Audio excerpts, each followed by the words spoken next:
Hey, you guys. Hope everyone's doing really well. Welcome in. We're going to be listening to what's this called? Witch on the Holy Night. Witch on the Holy Night. I'm actually looking forward to this. It's not my first type moon content, no. And also, generally, the quality has been really high. So I'm looking forward to diving into this. I actually bought this game off of the recommendation of my one of my mods. So I'm hopeful that I'm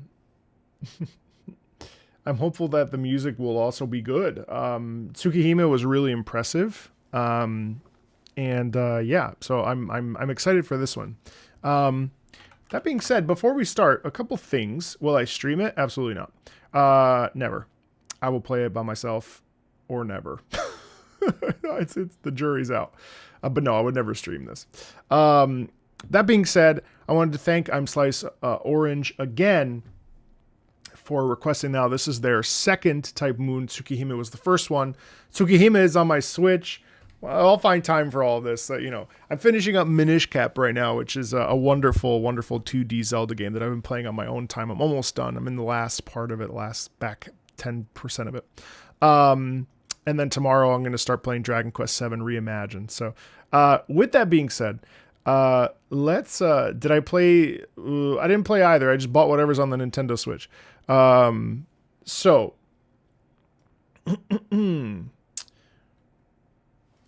let me get in here. So, Witch on the Holy Night.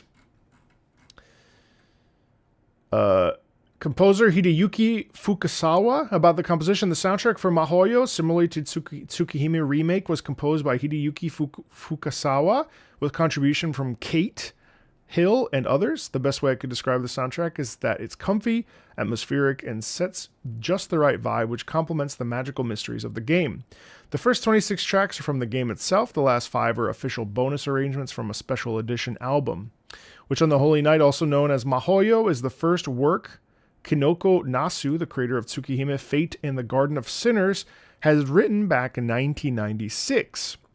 It was originally a 400-page story that did not get published but passed around friends, eventually turning into a visual novel. Oh, only 400 pages? That's a pretty good read. Okay, that's not bad at all. Could do that in a weekend.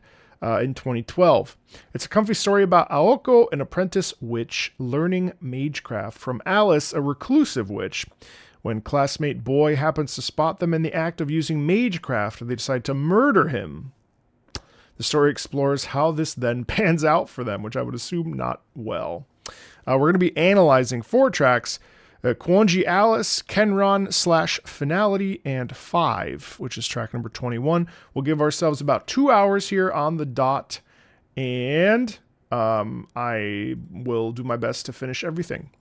So, with that being said, let's dive in.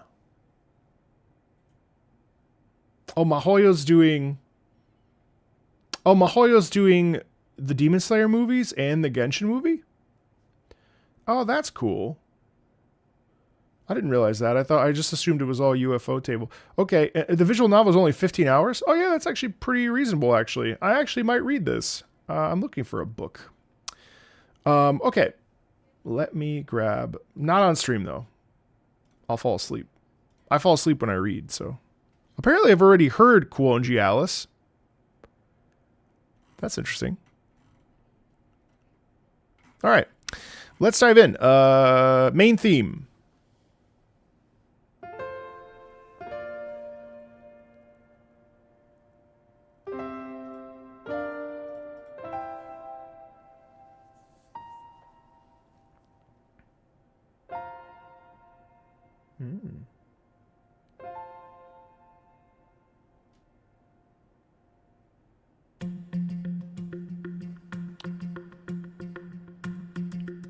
Okay.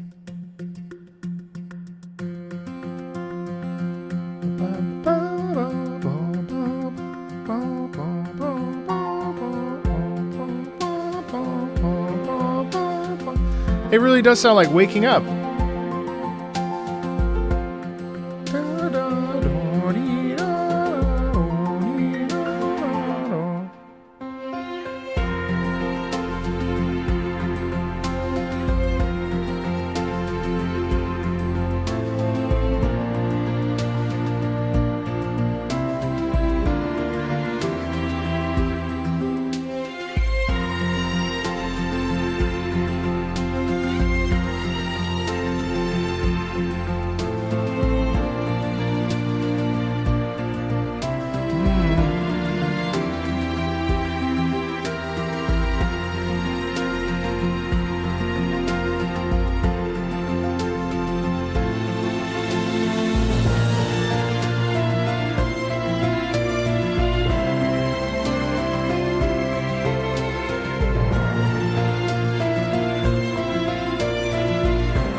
Hi, Chio.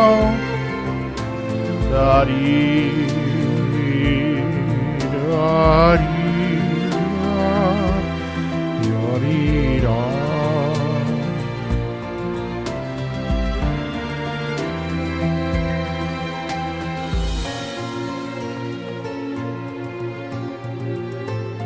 There's the witch. The harpsichord. Wow, this is so nice.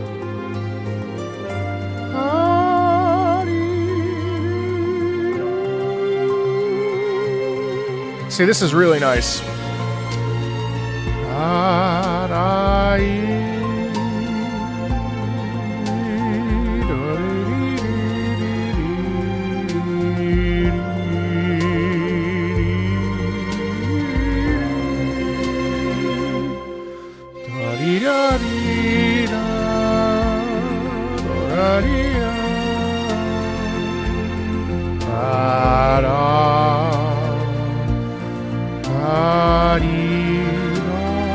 Sorry for singing. It's very singable.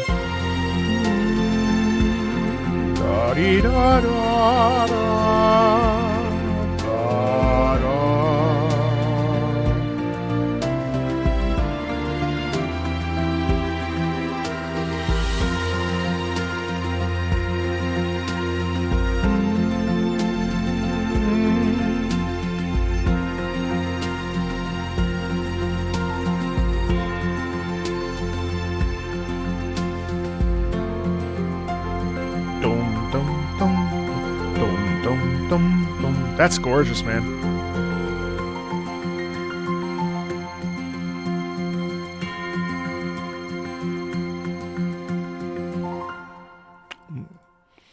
Sign me up. Let's keep going. I'm very happy. Like, I cannot tell you how difficult it is to sit here. Difficult. It's not that hard. It's not hard. But like, it's very difficult to sit here and listen to pieces of music that that you don't necessarily really bond with. And, and obviously, like, I'm a professional. Like, my job is to sit here, listen, comment, give my thoughts and feelings on stuff. But I can tell you, when the music itself is of a high quality and of a high production value, and it honors melody, and it honors like a beautiful piece of, like, that's a beautiful piece of music. Yeah, does it loop endlessly? Absolutely. Did I think that was excellent? Yes. Also, melodically, it's a beautiful piece of music. I'm really happy with that. Aozaki Aoko.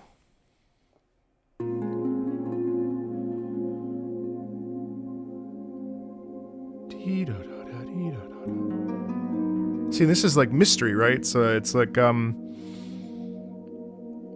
sitting in the dark,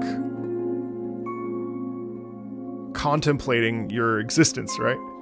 Thinking about, like, what am I doing? You know? What is this supposed to be?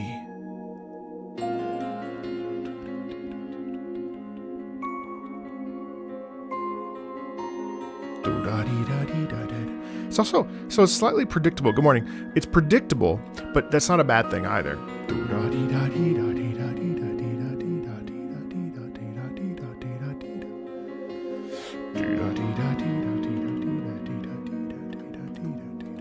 I love this pulsation there.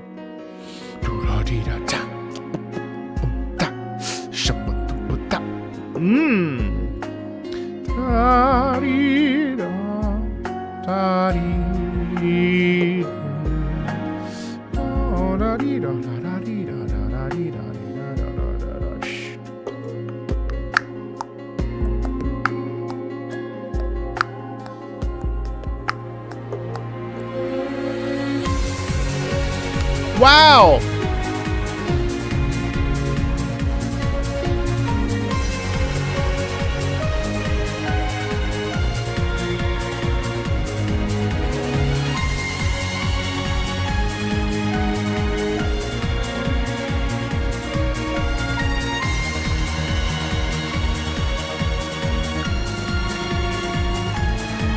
Right. Thank you, Red Car. Yeah, I remember that.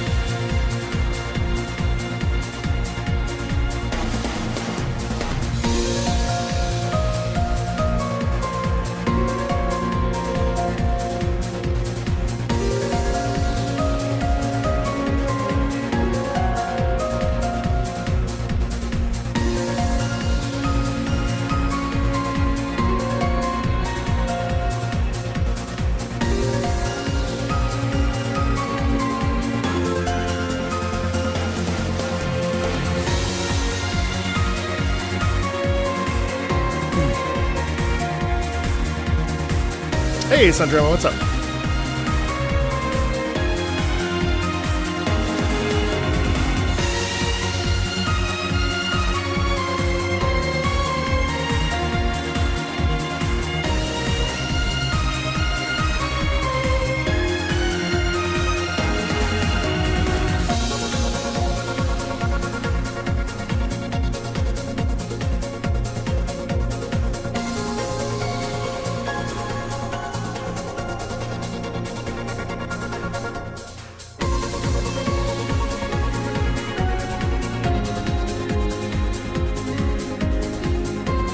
That's excellent. Da, da, da, dee, da, da, da.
Dude, yeah, dude. Man, that's great, man. Shit.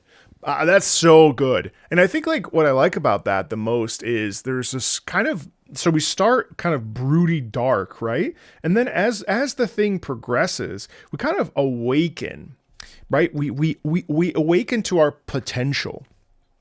We awaken up to like a new reality. You know, we awaken to like what does it mean to like step inside of ourselves? And I think it's interesting how the beginning is so broody and dark and kind of twisted, right? And then as we move in, it's like, no. I'm not going to allow myself to be, weak or broken. I'm going to stand up and rise up and become like a better version of myself, you know? Love that. Are you kidding? Helicopter. Great. Nice to see you. Really, what a theme. I mean, God, that's so fun. I could listen to that. I could listen to that on loop for 15 minutes. Okay. Kenban wa odoru.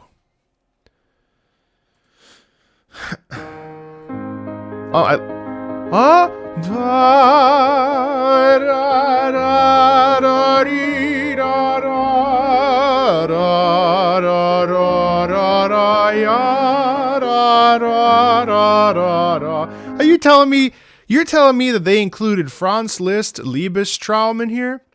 That's some fucking bullshit.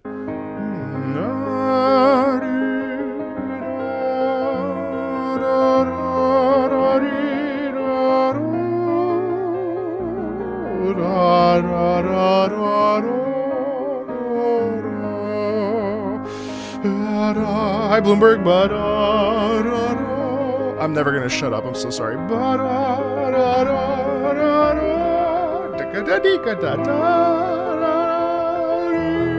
Sustaining the top notes.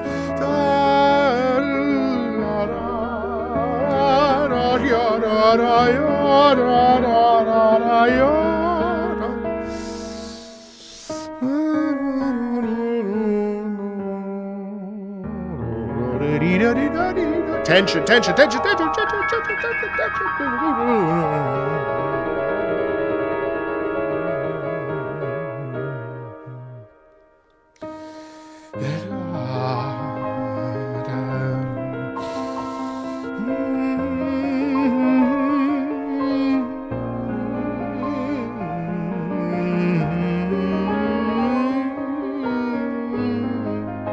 That's love. You hear that? It's like a dance. It's a dance with the self, you know? You're like twirling yourself around. It's like, I'm in love.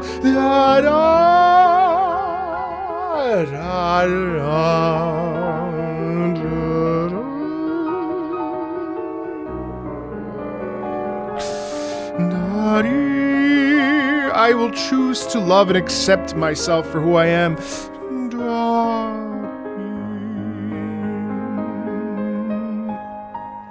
Wow.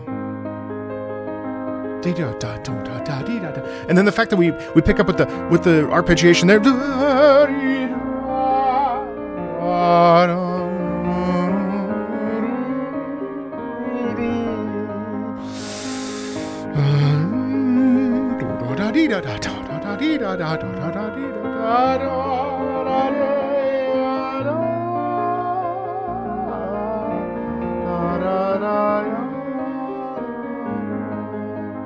Oh my God.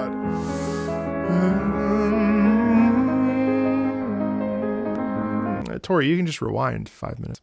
Wow, that's very cool. I did not expect classical music. So fun lore for me. If this is interesting to you, it doesn't matter. It's interesting to me. I grew up listening to classical piano, and I have a very soft spot for Chopin nocturnes and Franz Liszt. I've listened to a lot of Franz Liszt piano in my life, and I love Franz Liszt piano. Franz Liszt piano is interesting because now most of these pieces, when it comes to classical writing, these are, you know, absolute music. So they're not pieces necessarily written for a context. And I always find it interesting when video games are bold enough. Ultra Kill does this with Clair de Lune. I mean, there's lots of instances. You know, Alone in the Dark does it, I think. But when we take classical pieces, now obviously you can hear love in this. You know, you can hear passion in it. You can hear like self-discovery, embracing the future, whatever, right? Like there's a billion different things you can come up with there for a context of what the piece means. Now, obviously, you know, what we hear in the game will be different because it gives it a nice oomph, right? But it's just such a radiant little piece. Much like, so there's a beautiful piece by Schubert that I would recommend you listen to called Widmung, which is a love song essentially, and it references the Ave Maria at the end. And this one's another one that has kind of this love essence to it that is just divine. I mean, it's just divine. You know, like in whatever you think is there is probably there too. That's the beauty of music, right? Like, I mean, you hear how the beautiful pulsation and the arpeggio. We have this long note.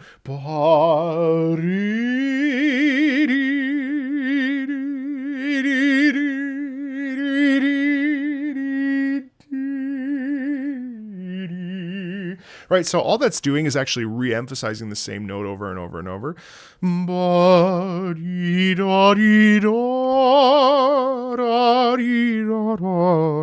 Right, like you hear it kind of, it lends itself to this like feeling of like pulling the heart. It repeats, but then it goes.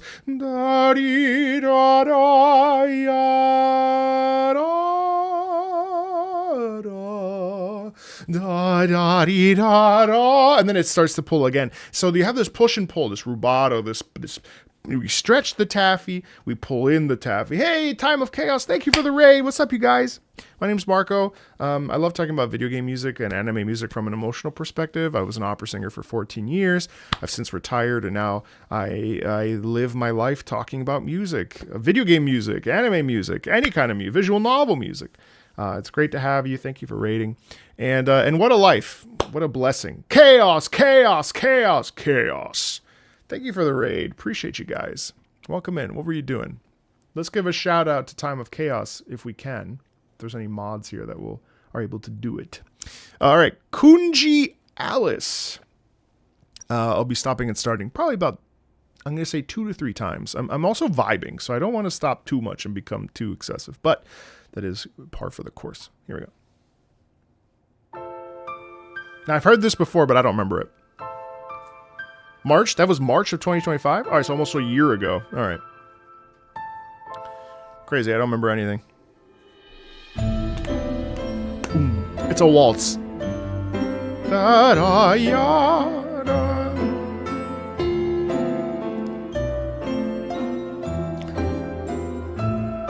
Da-da-dee-da-dee-da-dee.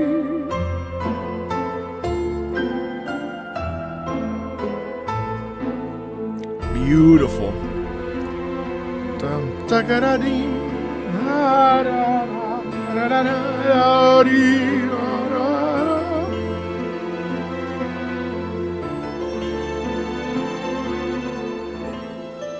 Nice pullback there, huh?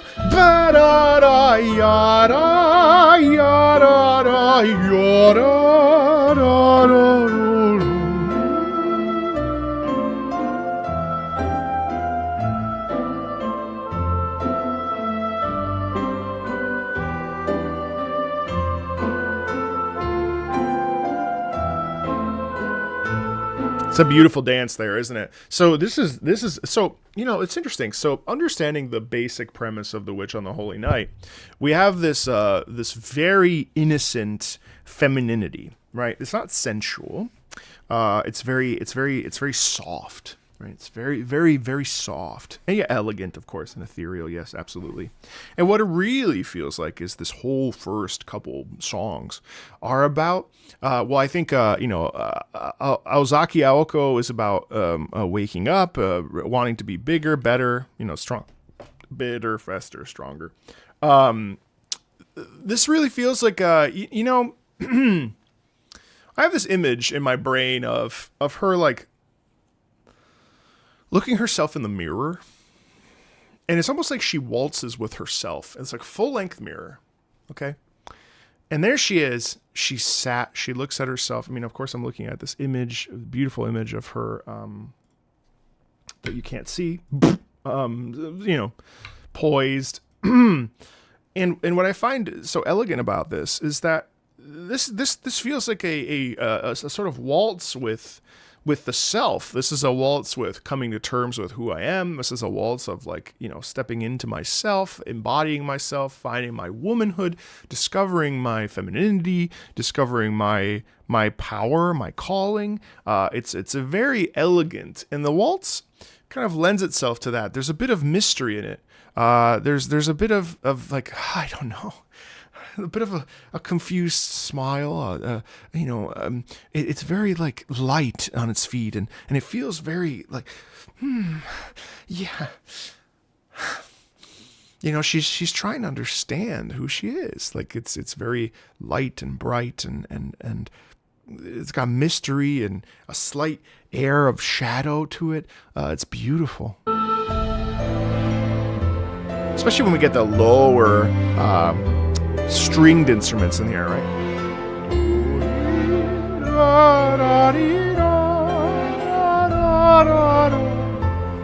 One of my favorite video game soundtracks, Final Fantasy IX, Nier, Ace Combat 5.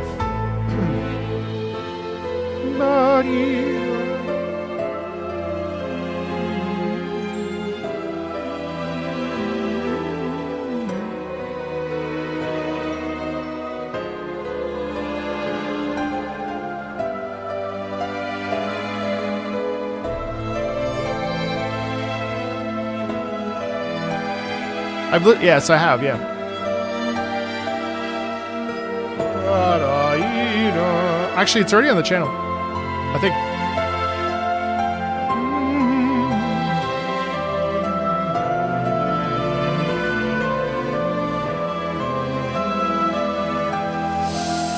I love the rubato there. If we steal a little bit of time there, I love this too. Boom, ba, boom, ba. We got some plucking in there. The heft in that comes from that piano, the emphasis there on the stress. Dom, right? Boom. It's almost like a little bit of madness as we twirl around and we sense.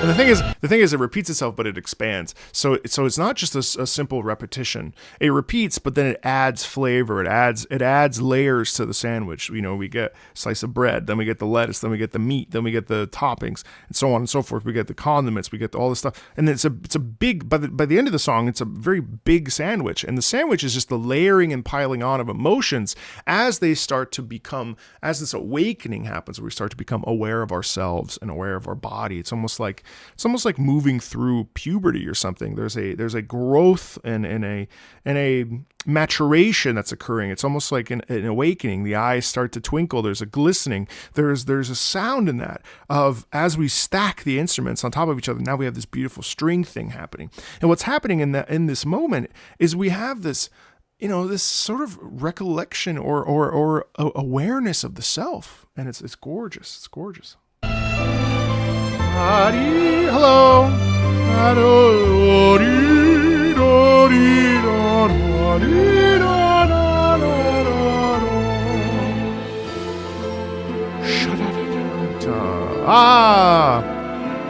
Hello.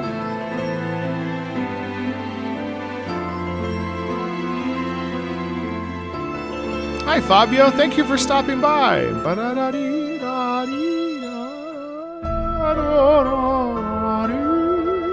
Thank you.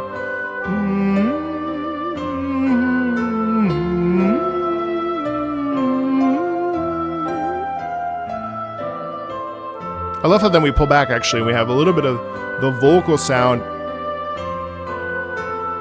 So the vocals, it's interesting. The vocals are really hushed, but what we actually get there is this wonderful thing where the voice and the oboe kind of sound like they're in unison. The voice is not even probably there. I think it might just be the oboe. But let's, for the sake of argument, like let's say that there's voice in there. And what that ends up doing is it creates this almost this shadow self. That this, again, the oboe is representative of the femininity of our character here, our main character, right? Like there's a sound in there of elegance and it's innocent though. It's like a sound of grace and I love how it's a little twisted. It's not exactly like but it is a little like you know, the energy is different. There's a little bit of stress. There's a little bit of danger in that. Yeah. Pedro's great.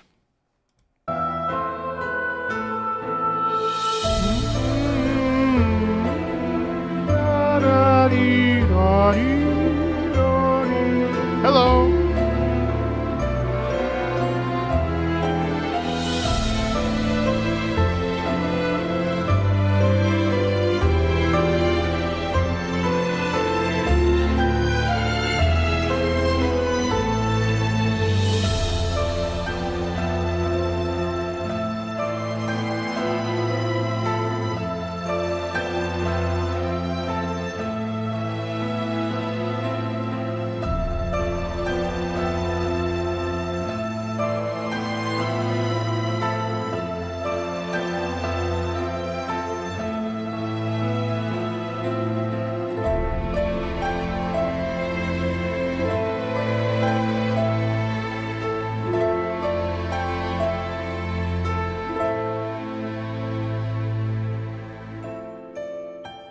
See, then we pull all the way back and we replace all the noise and we're left with just the piano and the glockenspiel, right?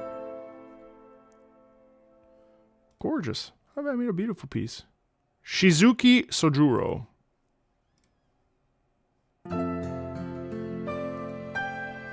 So similar, but now the sun's out.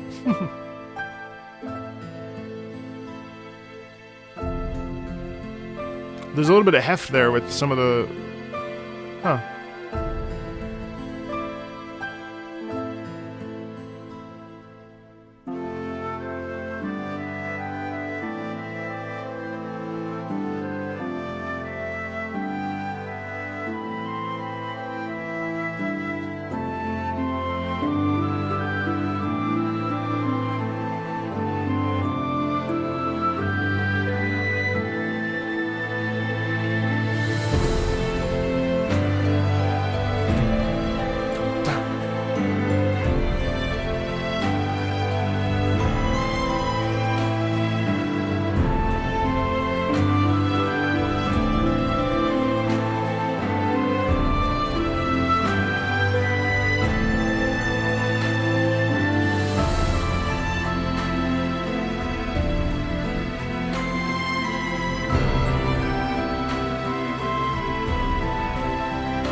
Beautiful melody there with the flute up top. As the thing we've been listening to is support. It's such rich instrumentation.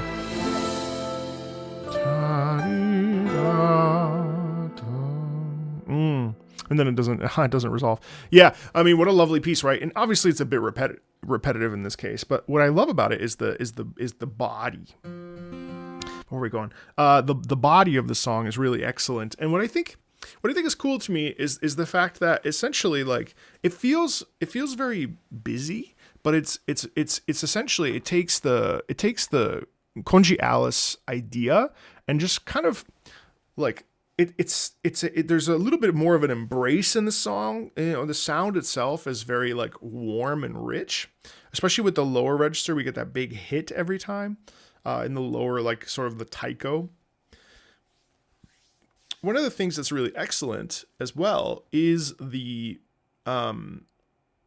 it sounds like if the first song, if Konji Alice happened at night, you know, it's kind of like a thing that you do behind closed doors. This song felt like it was much more out in the open. You know, it was out. It was bright. The sun is rising, and all of a sudden, it's like it was almost like Konji Alice and this song are two sides of the same coin, and this song is the day theme versus the previous theme being the night theme. You know, it's very interesting. It's gorgeous. All right, main theme, Winter.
You know what's interesting?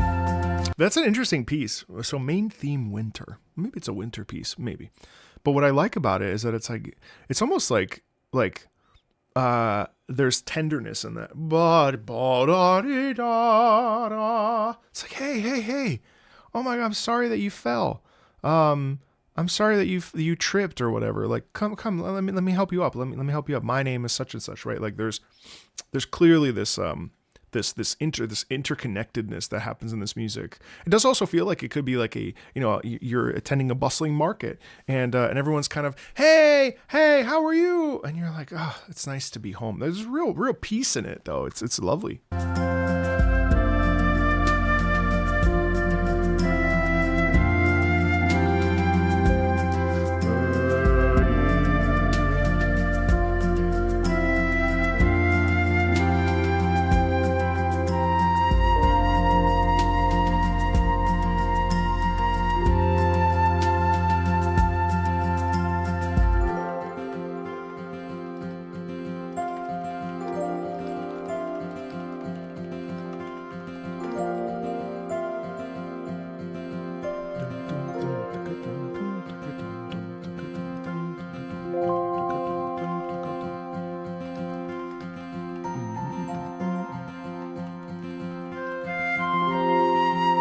It's such a nice melody.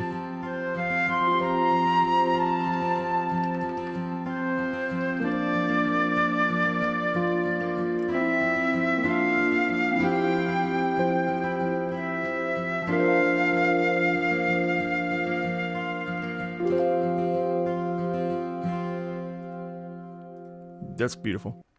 Idyllic Blue. Is this what I'm analyzing? Level 4.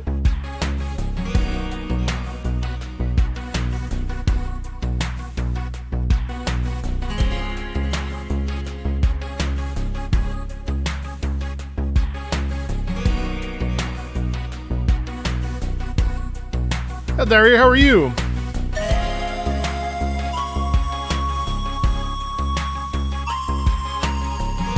It's so interesting to have this flute format, too.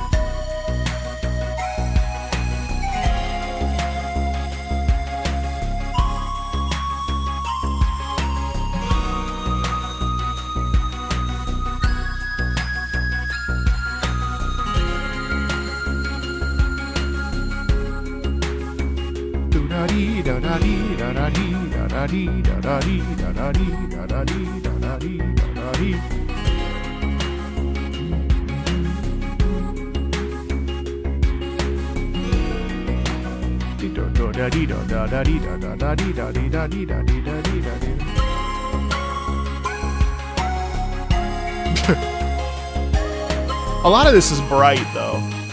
Not a lot of negativity in this so far. I'm assuming once the murder happens. I'm just waiting for the moment that the thing shifts, right?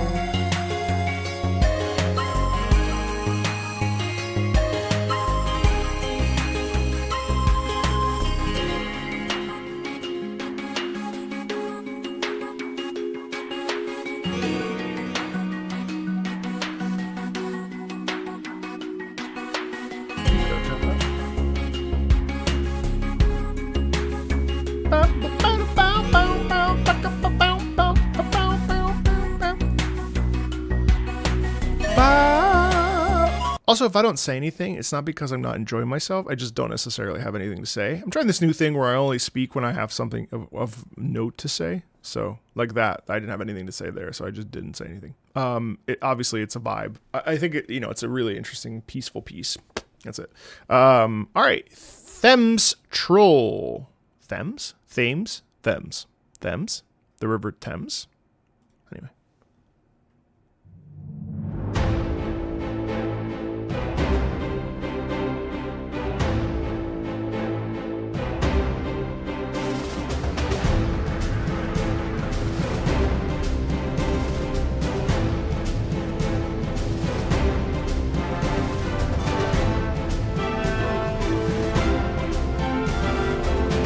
That's a really good example in the trumpets. That's a really good example of sforzando, by the way. Just I don't know if you know what a sforzando is. Chad, do you know what a sforzando is? I don't wanna just repeat myself, but do you know what a sforzando is, chat? I'm gonna tell you anyway, so it doesn't matter. Sforzando is sforzare is to force. To force. È un sforzo. It's a force. To force a thing, and sforzando in music is when the trumpets in this case go blah. So we start piano, we grow to forte, fortissimo, and then we pull all the way back to piano. Now, when I say piano, I mean basically loud and soft, right? Blah. That's what a sforzando is. So you're hearing that in the trumpet, so that's alluding to tension, that's alluding to like stress, that's alluding to tension and danger, right? And obviously, what a random shift to go into this orchestral stuff, but this must be like some sort of like you weren't supposed to catch us doing whatever we're doing. This must be where the sort of stuff kind of takes a turn. But it's not necessarily negative. Actually, it feels more action focused.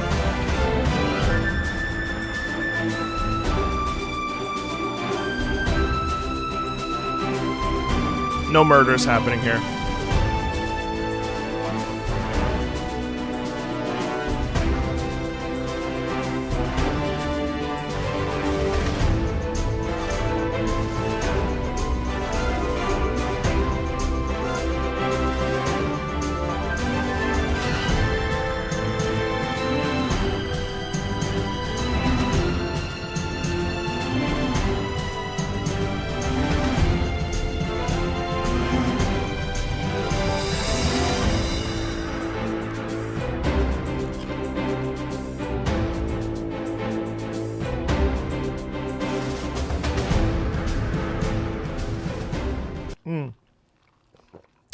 It's interesting how we have that sharp momentum there. Bum bum bum bum bum bum bum bum bum bum bum bum bum bum. That's action music, right? That's like something is being done. But you'll note that the way that the thing is in there's actually the way the melody is in there. I can't remember it off the top of my head. But the melody is actually heroic. Okay, interesting. Ghost Bell. Whoa.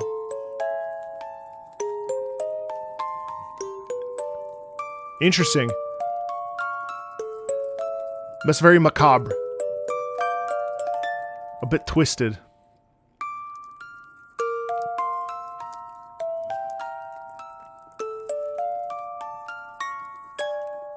Bop bop beep. Yeah.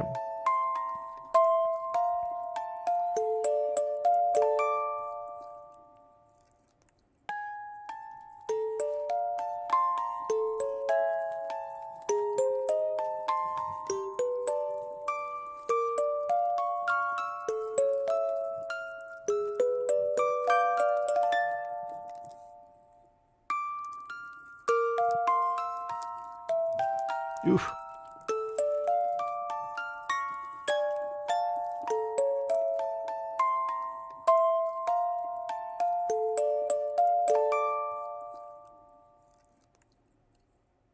Twisted.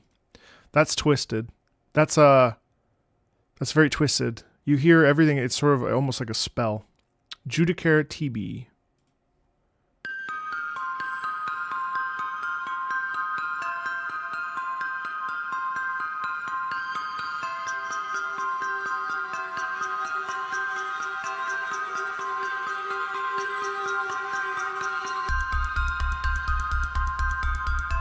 All right, this is a big shift.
Ooh, tremolo on the strings there.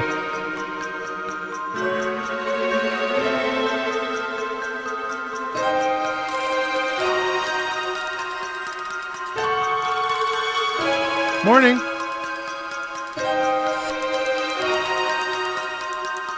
I love the tension in the strings.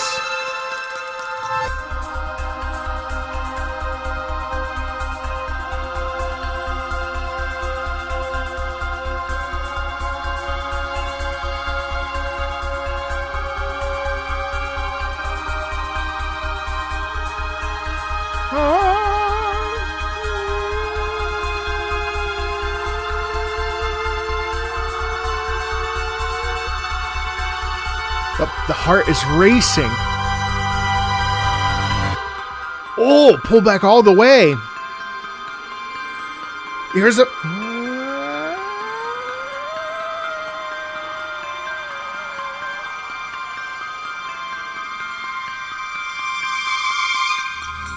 Ooh. That's some bad shit. That's some bad shit happening right there. Notice the constant pulsation.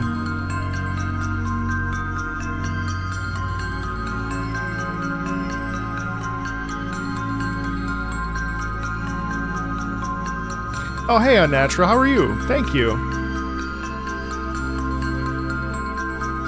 I loved Freerun. I gotta watch season 2. Notice that the strong beat, right there. Strong beat. Accent hit.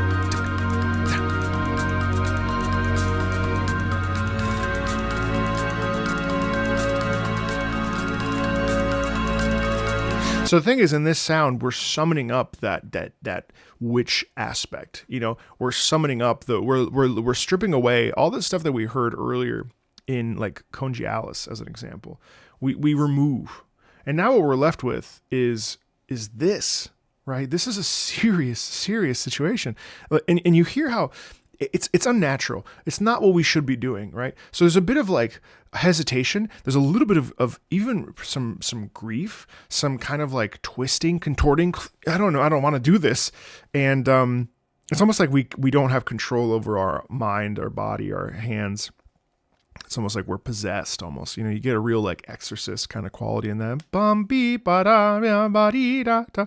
You know, it's twisted. Everything, this is a turning point. Everything we had before was what it was, and now it's this. You know what I mean? Good. Just got a promotion? Fuck yeah. Lead cybersecurity. Holy shit. Lots of new responsibilities, more pay, and way more scary things to deal with. Yeah, that's life, man. The higher you climb, the more shit you got to deal with, you know? It's a double-edged sword sometimes. Careful what you wish for. I talked with Jacksepticeye on Monday with that video. I'm really looking forward to that video, it coming out. And, the dude, 32 million subscribers. You know, he's been on that ladder, you know, and I aspire to reach even like a fraction of that.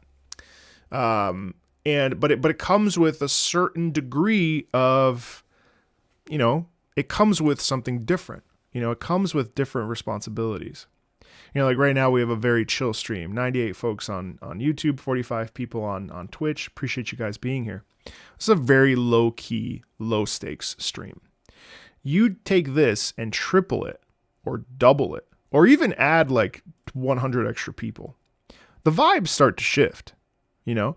And so it's all to say, like, it's really interesting. Like, as you grow and as you climb, it's a positive, net positive usually, but it's also, it can be very overwhelming. So congrats on your promotion. May we all be promoted. You know, I deserve 10 million right now. Oh, please. It's so cool seeing well-trained, well-knowledgeable professionals who share their craft, not trying to show off their stuff, but appreciate it. Well, bro, I'm here to vibe, man. If I say something that's actually interesting, that's pretty cool. But like, I'm so over being the educator and being the teacher, you know, I don't want to, I'm at the point in my life where I just want to have a good time, maybe put some music on a pedestal, celebrate it, listen to it, maybe mention something that might be interesting, and then kind of move on. You know what I mean? Like, life's too short. I feel really lucky, and there's so much more that I want to learn. There's more games I want to play. There's so much stuff that I want to do in the space of music, and I just love this job so much. It's so much fun. So yeah, I mean, hopefully I say something meaningful. If I don't, that's okay too. Like, we all kind of come to music in different ways, and even just talking about it, I think, is good enough. You know what I mean? It's tough. You're only as good as your team too, mind you. You know, flipping burgers right now. Can't wait to be promoted to flip burgers and fries. It's a joke. Doing both is already my minimum wage responsibility. Listen, I mean, there's certainly room for growth even in flipping burgers if that's something that you feel called to do. I find it really interesting that there was a period in my life where when I was at peak opera, that I used to look down on certain jobs. And I'll admit that. And I think that now, looking back on my younger self, like, shame on me, because you know what? One of the most mesmerizing experiences I ever had, I was on a bus to the airport to go and sing a really important opera gig, right? I was miserable. I didn't want to be on the bus. I didn't want to be going to the airport. I didn't want to be going on the plane, being stuck, traveling overseas or wherever the hell I was going. I don't remember anymore. But you know what blew me away? Here was this bus driver from the car rental to the airport, the shuttle bus driver. This guy had the biggest smile on his face. And I go, why are you smiling? He goes, I love my job. It's great. I get to meet new people. I get to talk to people. I get to go home and I get to be with my family. And that has stayed with me now years and years and years. We went to the bank the other day and the bank manager was like, I love my job. I just got promoted. I just bumped over to this branch. And I think maybe back then I would have been like, man, this guy is like satisfied just being a bank manager at whatever bank. And now I'm like, good for him. Who fucking cares what he's doing? As long as that guy, so professional, so on it, so friendly, knew people by name at the branch. Dude, there is nothing more impressive than that to me, I think it's very common to think of highly of one's own position until perspective. Yeah, 1,000,000%. 1,000,000%. Most jobs, even the lowly ones, are important for our society. Here's the thing. If a grocer stops grossing, who's going to gross? You know what I mean? The best version of that for me was when I was 10, leaving Disney World or Land, whichever is in Florida, with my new stuffed animal I named Friendly the Snake. The bus driver jumped all scared, but I had to calm him down. Friendly was named that because he was in fact... The shuttle driver loved his job. I mean, that's the thing, man. Anyway, sorry, I totally got. We need people to gross. Grocers need to gross. But anyway, seriously, like I think it's I have a very comfortable life. I'm very grateful for this position. We're coming up on in just under a couple days, 5 days or so, is my 4-year anniversary of doing this, and I am so grateful. I'm so grateful that I get to talk about music every day and vibe and hang out and have fun and maybe make people laugh or maybe make people think or just share. That's the beauty of it. So I'm in my feels about it these last couple days just because I know I'm coming up on my 4-year anniversary. It's crazy. So, it is what it is. Anyway, Kitao one-on-one.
I love the doubling there.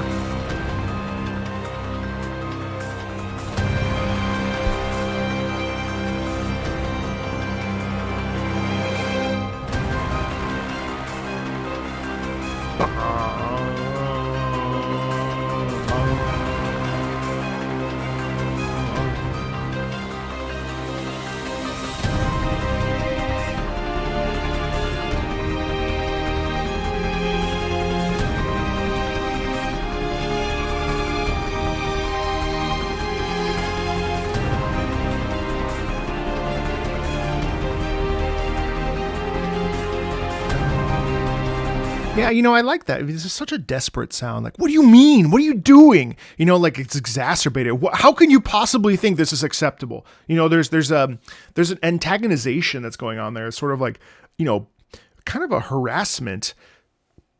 How can you do this? Like, why are you being so irresponsible? Whatever. Like, you know what I mean? Like, that's the sort of, there's anger in it, that I think is really excellent. Yeah.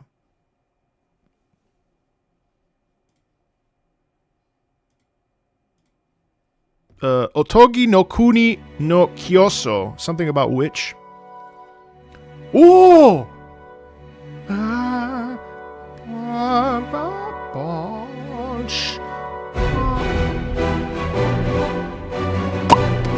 Oh, what is this? This is, I don't know. I've never heard this before. This is definitely classical music.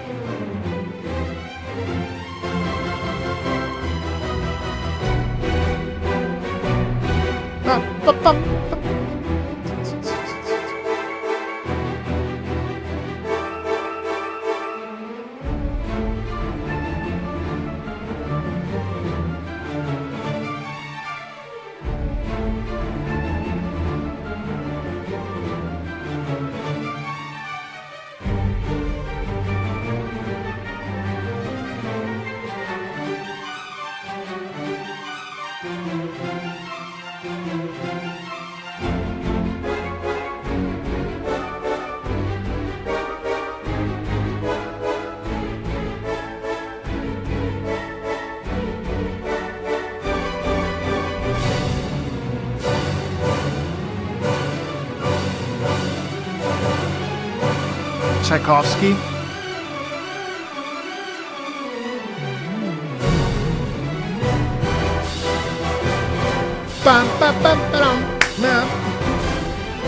Can I say something?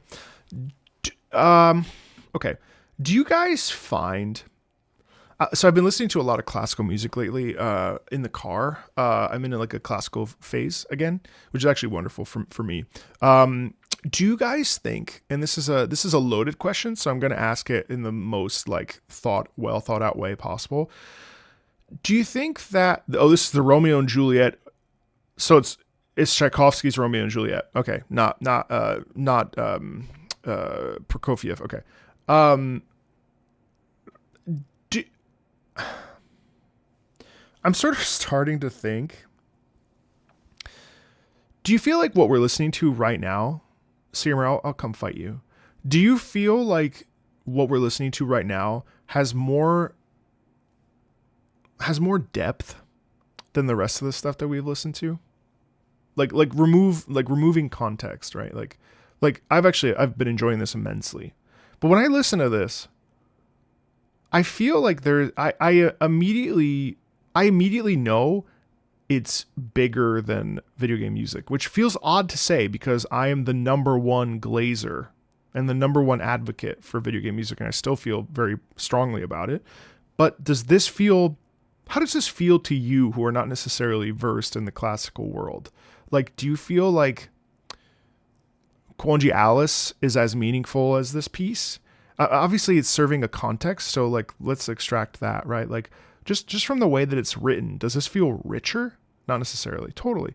Yeah, I'm just curious what you think, especially those of you that are not like super immersed in the classical space. So, Seymour, you're not allowed to comment.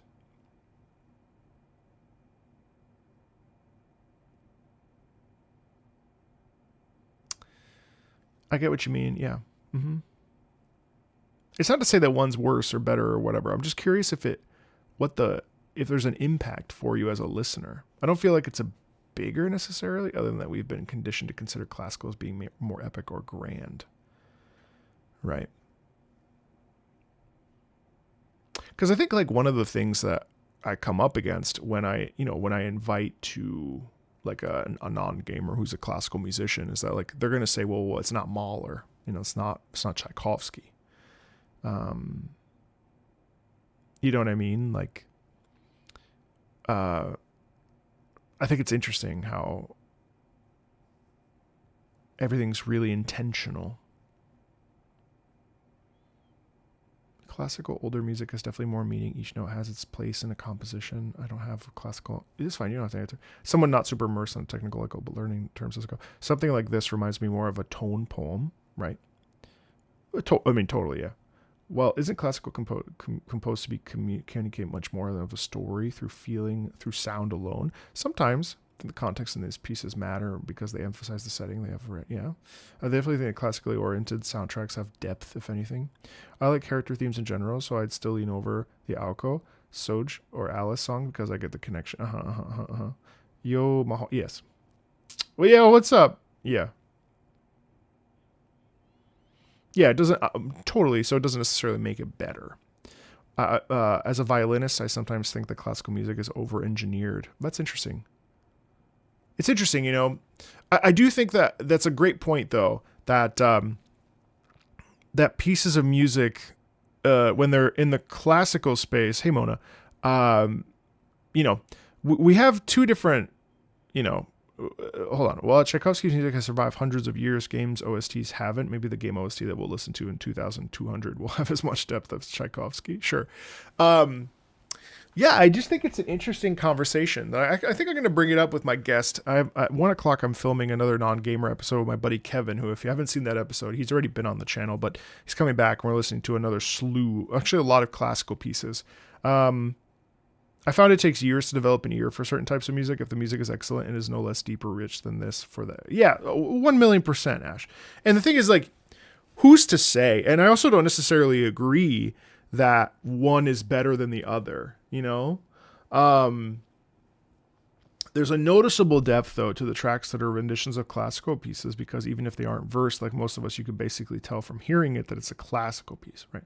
All video game music is built to enhance what's happening on the screen, so originally it couldn't take too much of the stage.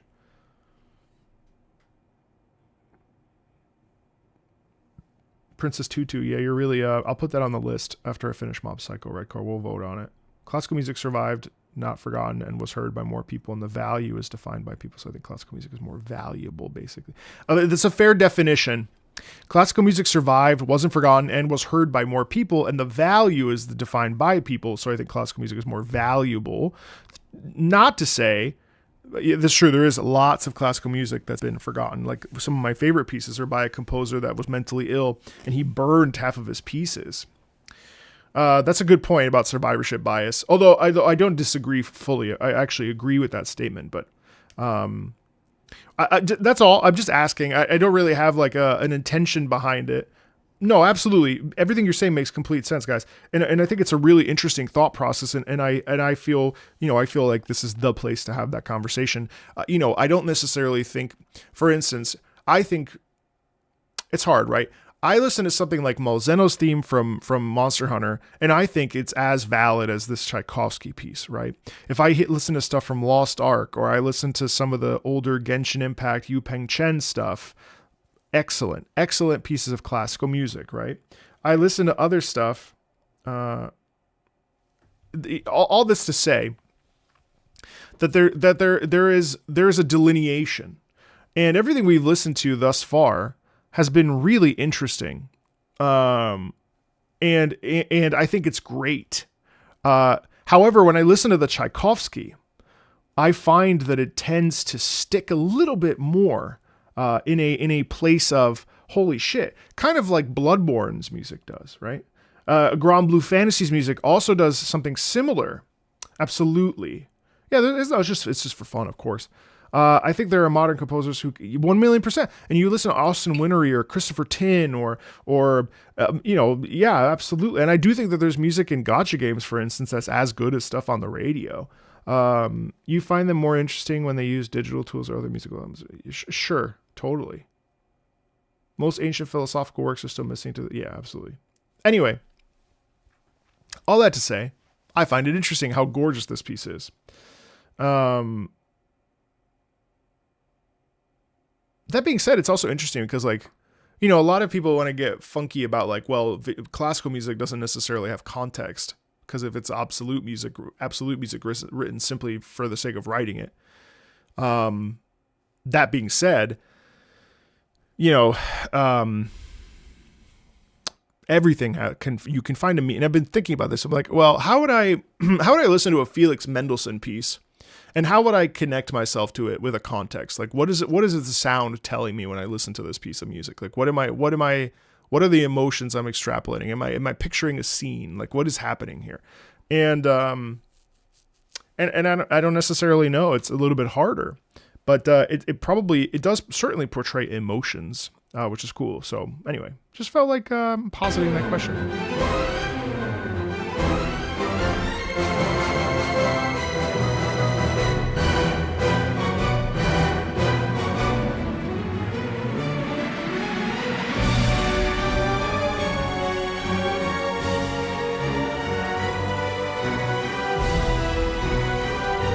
Good point about Tchaikovsky, of course.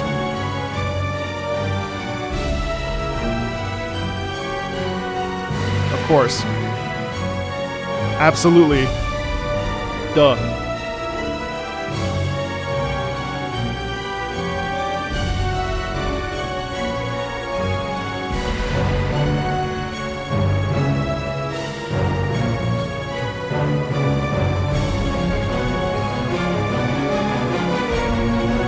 But, I will say furthermore, I also think it's kind of interesting that the composer's personal life also makes a big difference in how the pieces are. Like Tchaikovsky, a closeted gay man in Russia, at the time of Stalin, if I recall. Hold on one second. Is that true? No, I'm sorry. I'm thinking of a singer at the time. No, that's not even remotely true. Sorry, I was thinking about a singer. Wait a second. Was Tchaikovsky gay? Wait, no.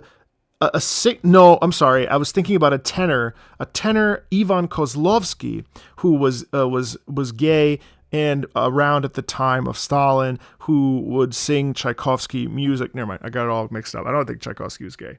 All that to say, Tchaikovsky was gay. Okay. Point being that either way, I mean, like, I'm just trying to. Essentially, Tchaikovsky was a very sensitive composer. But I was also thinking of Kozlovsky. Never mind. He was most certainly dead way before Stalin. He died in 1893. Yeah, of course, it's speculated, and of course with that. Right. All that to say, technically this is technically the moniker or the idea of this is technically classical music, in that we don't have a specific way to define every piece of writing that came from orchestral, piano, any kind of like classical, for lack of a better word. That said, technically this is romantic music. This is from the Romantic period, and the back half of it that was started with Beethoven, if I recall. Beethoven was so it's not linear, right? So like Romantic music was probably already starting to sort of coagulate. Then Beethoven took it, ran with it, and essentially thrust us back half of Beethoven's life. Beethoven thrust us into the Romantic time period. And the Romantic time period, of course, was even within the Romantic time period, you also have ideas like Verismo, which is about Romantic time period is essentially like everything's a cause and effect. So the Romantic time period is a direct response to the Classical time period, which was a direct response to the Baroque time period, right? So we have, form, Rococo design, sort of, structure and form. Classical starts to bend that a little bit. Classical also has structure and form, of course, but it's a little bit less rigid. And then we move into the Romantic time period, which is all about expression and emotion. And then Verismo, mind you, this also follows art and literature. It kind of all happened at the same time, more or less. Then you have Verismo, which is sort of a branching off, but not necessarily separate from Romantic. And Verismo is all about the human condition and reality. And Romantic music is all about, like, it's almost indulgent, and it's sort of, emotional, qualities. Like it's all just like a big vomit of emotion. And then listen, then you have the call and you have the response to that, which is impressionism, at least in the French sort of ideology. Debussy, Fauré, Ravel to a different degree. It's all about the stretching Poulenc, the stretching of an idea, or it's hard. I have to revisit. I have a book that I've been trying to sit down and read because I want to revisit some of these terms so that I make sure I'm saying things that are correct. That being said, no, a tempo doesn't necessarily make it not romantic. So when we think romantic, we don't think like romance, although that is obviously a part of it. We think, even here, the romantic period is romanticism, the intellectual, artistic, and literary movement that became what are some traits? Here we go. Preoccupation with surrender to nature, a turn towards the mystic and supernatural, focus on the nocturnal, ghostly, frightful, discontent with musical formula and convention, greater emphasis on melody to sustain musical interest. Harmonic structure based on movement from tonic to subdominant. That's a more complicated thing that even I'm not fully great at. Longer, more elaborate progressions, chord progressions, large grand orchestras, which is what we're getting with Tchaikovsky here. The use of new or previously not so common musical structures, songs, cycles, nocturnes, concert etudes, arabesques, rhapsodies. Program music became somewhat more common. So program music being like, if I recall, program music is their a narrative, an emotional sort of like its own context. And of course, then we have wider range of dynamics. So that's all the kind of stuff that we kind of experience, and also different instrumentation. We start to fill out the orchestra. I believe that this is the romantic time period is also when we start to get like I don't know if we got the saxophone in this time period, but we certainly, I believe, the clarinet we had in the, just like a filling out of the orchestra, also bigger orchestras, so on and so forth. Anyway, that's nerdy. I had fun listening to that. But anyway, Tchaikovsky.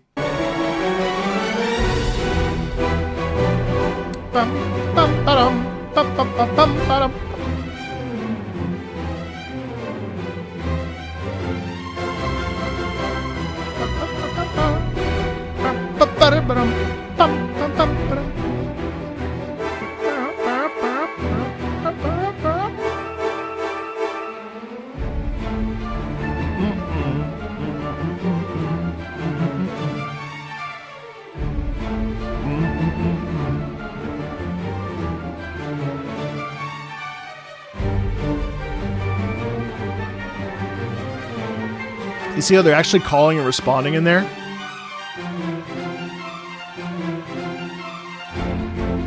Oh, cool. Thank you. Yeah, that sounds fun. Dum dum shum dum shum dum.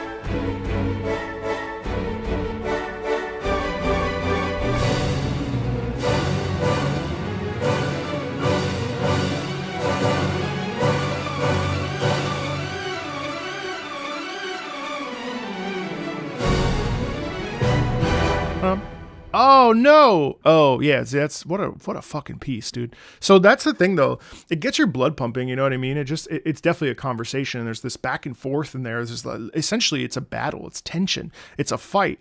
There's almost this elegant brutality in it. And honestly, it's just a fucking bang on. It's just sick piece of music, in my opinion. All right, flat snark. Also have to make sure I'm good on time. Okay. Sorry, that was like quite the rant, which I love tangents, but I also have to make sure that I have a hard out at like 12:45. So I just need to make sure that I'm staying on top of my shit. Flat snark.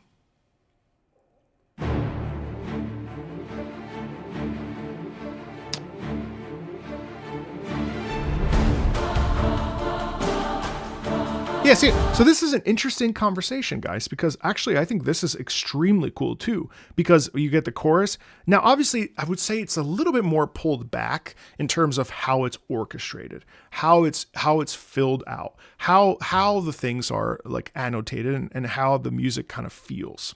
That being said, I think this, even just listening to this, my brain said, oh, is this classical music? Because there's tension in it. And also because it sounds not dissimilar to the Tchaikovsky. It's just slightly different. You know what I mean? It's cool. All right.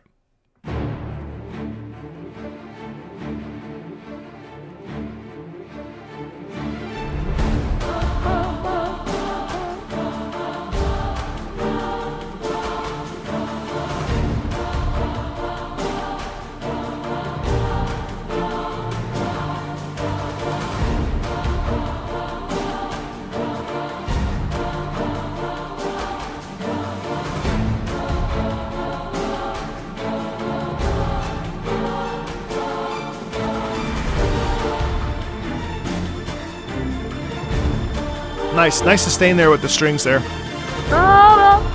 Also, the tension in I love that.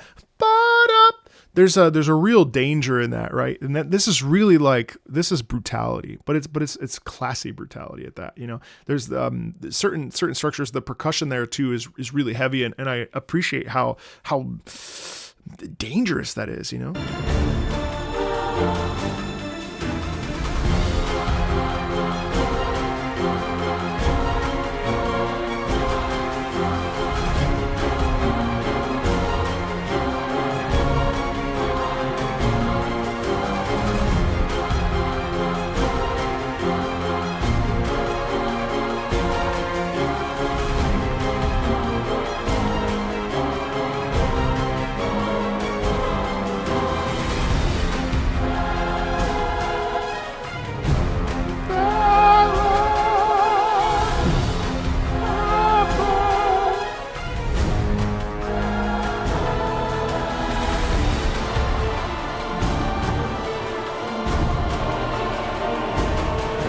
Nice dissonance.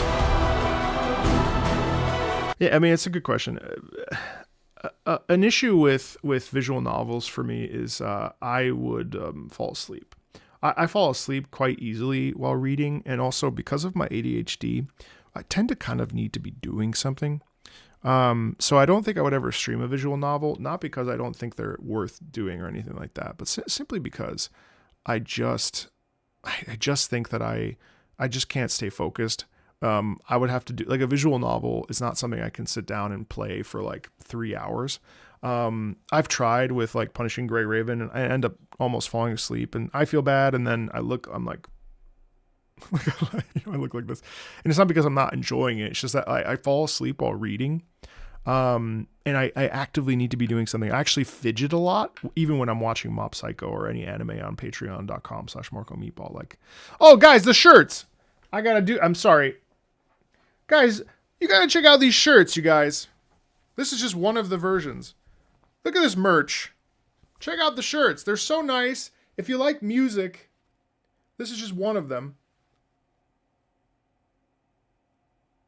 Isn't this nice?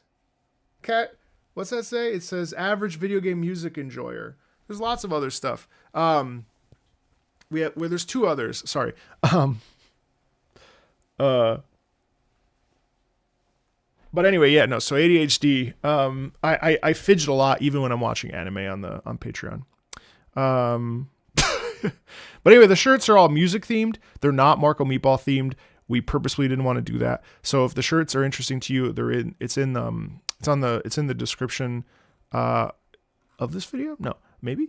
I need to fix that if not. I'm really bad. But anyway, they're really nice, and we tried very hard to make it so that it's about music. And there's another one that's stayed for the lost in the game, found in the music, which is beautiful, and it's a knight with arrows and stuff. And then there's one more that's music is the body, and game is the body, and music is the soul. And I just love it. Do we ship international? Yeah, there is a little bit of a obviously with everything politically, there's a bit of a tariff and a tax on that, which is not too steep, but it's not steep. Anyway, all that to say, I forgot about the shirts. I have to promote the shirts. I'm sorry, but yeah. Sorry. I don't even know where you can get them. I gotta. Hey, Jade. Is it in this description? No, it's not.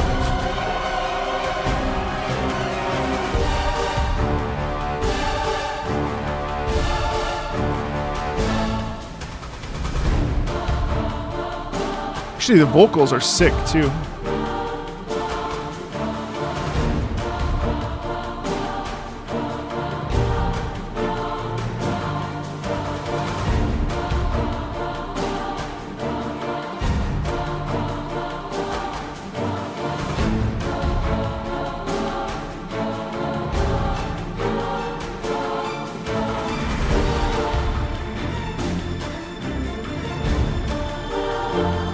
Yeah, we need to set the stuff. Anyway, sorry to spam that. I just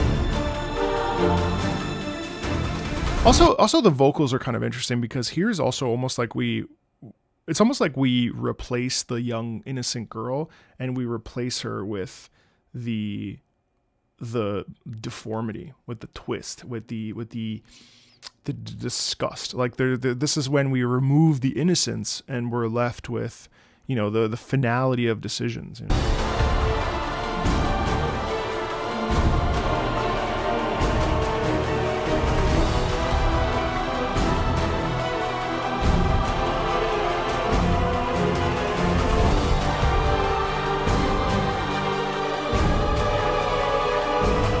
And notice that that's just like a stacking thing, you know?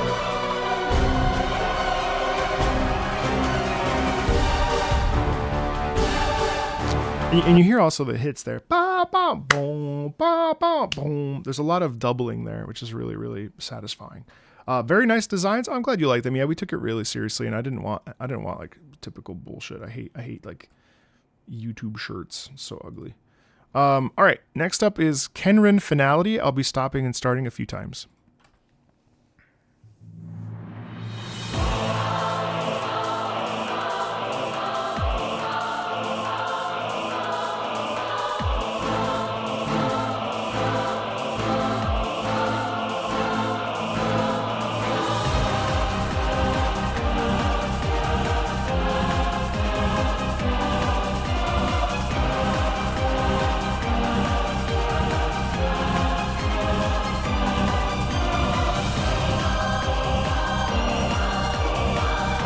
So it's interesting how in the strings we actually get desperation, right? Boom, ba, boom, ba, boom, ba, boom, ba.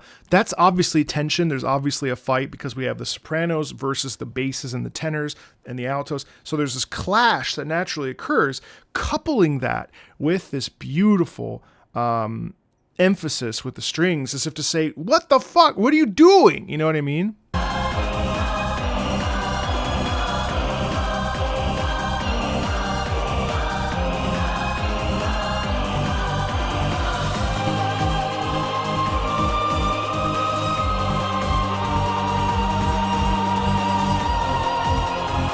And the single voice there is really interesting.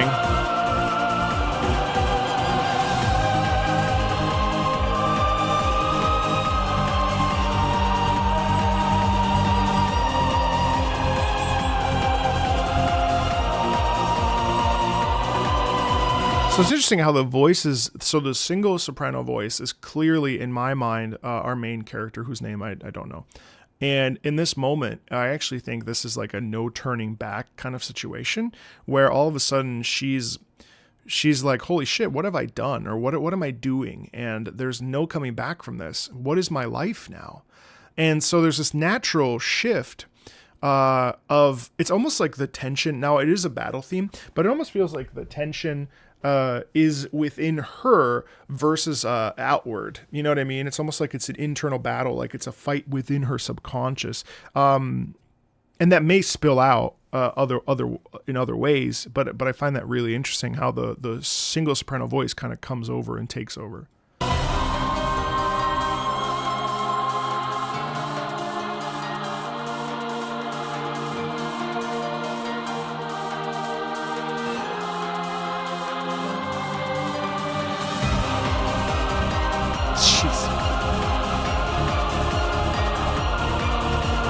Beep-a, beep-a, beep-a, beep-a, beep-a, beep-a, beep-a, beep-a.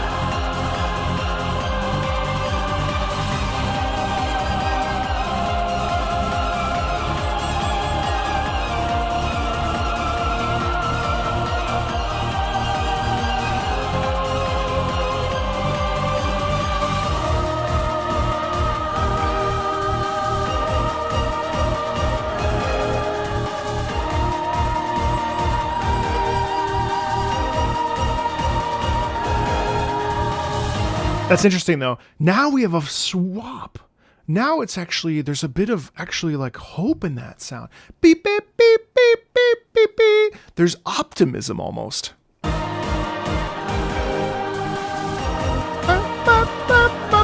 Right? Wow, and then it triples down.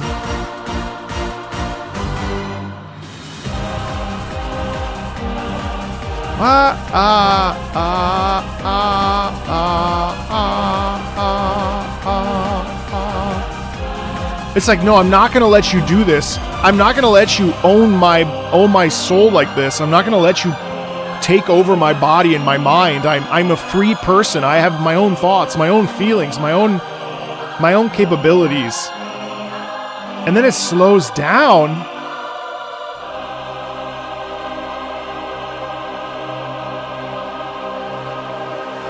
And then that loud push brass. Ooh, that's nice. And you hear how like that loud pressing into the brass as if to say the trombone there, I have probably a tuba actually, as if to say like, you know what? This isn't over. You know, I'm not going to let you contort me. It's really cool. Gorgeous. Kengen Great 3. All right, so we've had a big shift here.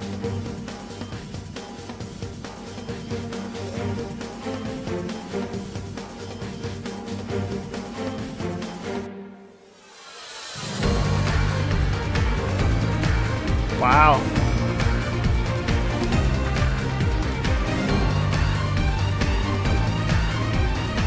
This is really taking a twist. That's crazy.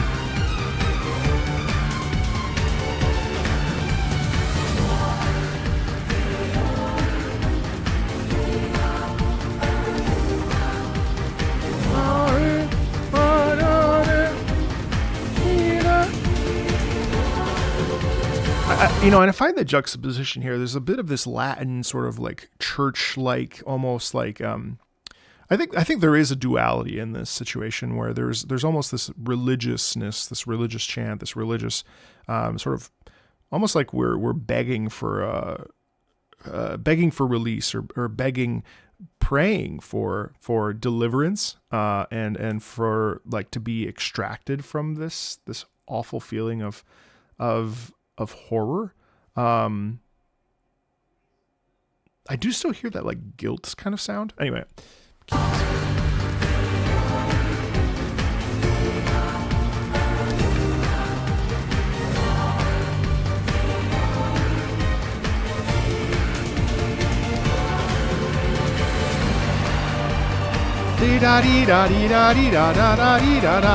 This is another reference to classical music, I think.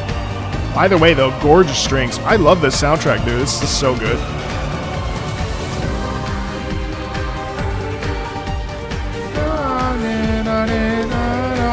Yeah.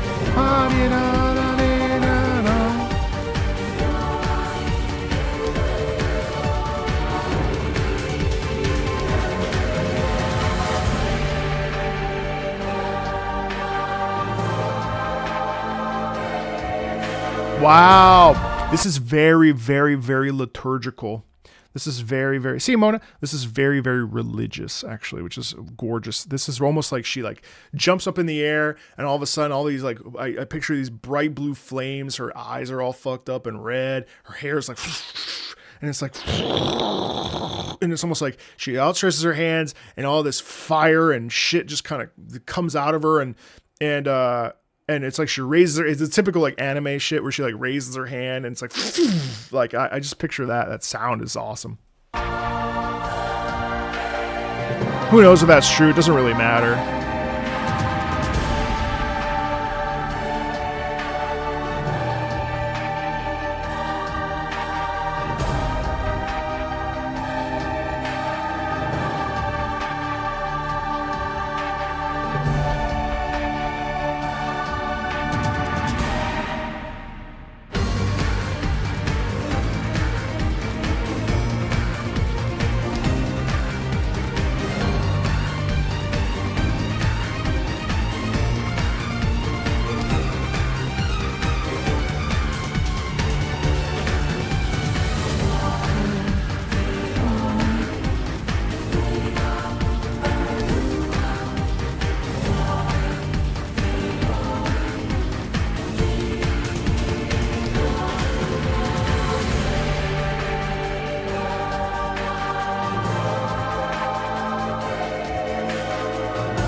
And then to end like that, to be sustained, just kind of ending. Wow, that's cool. That's a really dope scene. I'd love to see that in context.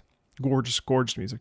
I love the intensity in it, the drama, the fire and brimstone, you know? I gotta shut up. I gotta stop talking though, because I have a hard out in 45 minutes, so I want to get through as much as possible.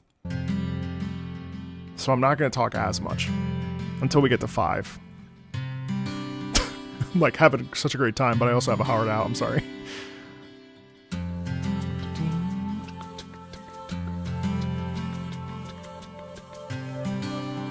This is a nice reset.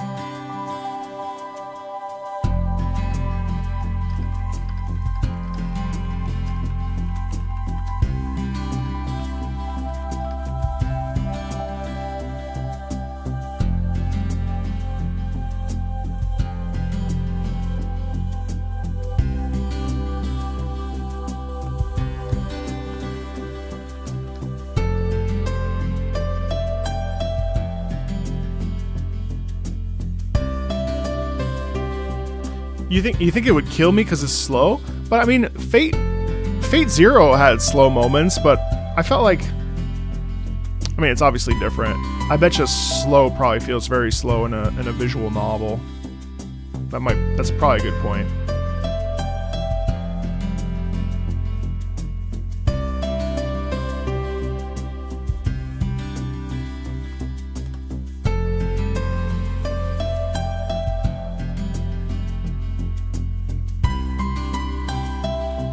This is the main theme.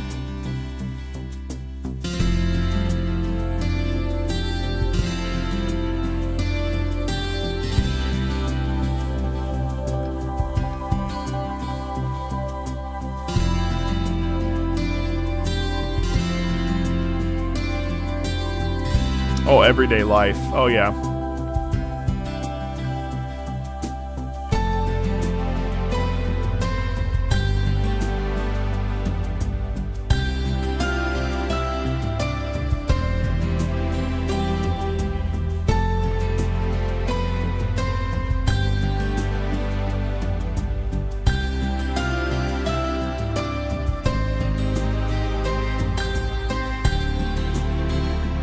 I might seriously try it because it seems really cool.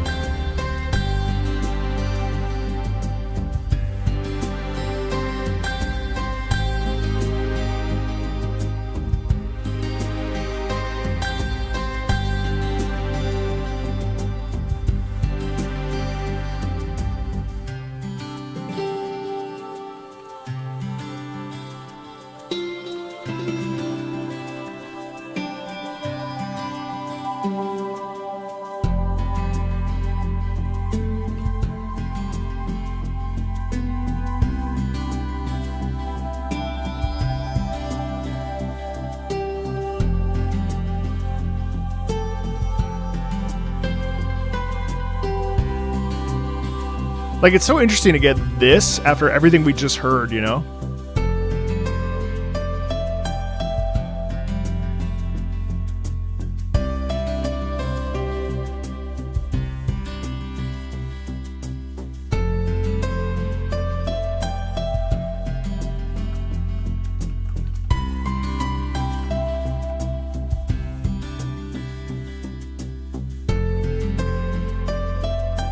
Oh, it's fully voiced? Oh, cool. Yeah, that's the version I bought.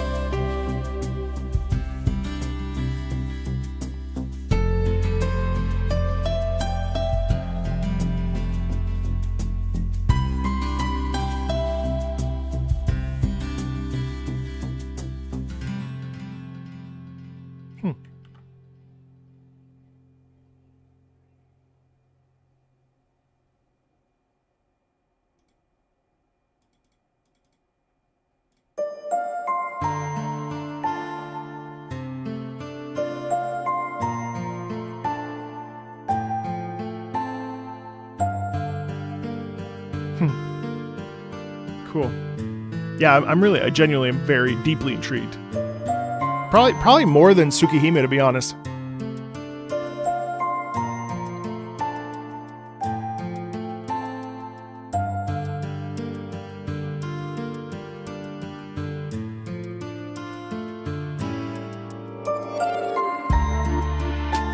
Wow. Bum, bum, bum, bum. And it's kind of like a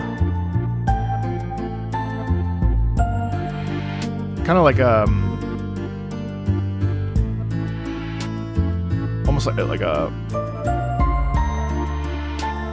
another waltz of realization, yeah. Is this, when you say MiHoYo, is this MiHoYo? I thought MiHoYo was like the company.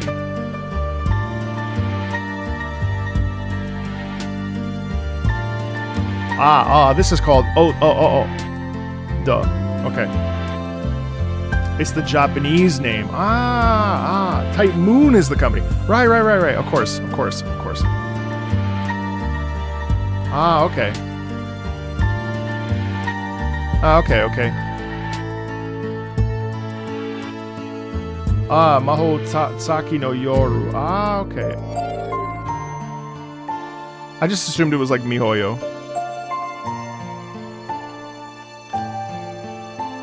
Got it.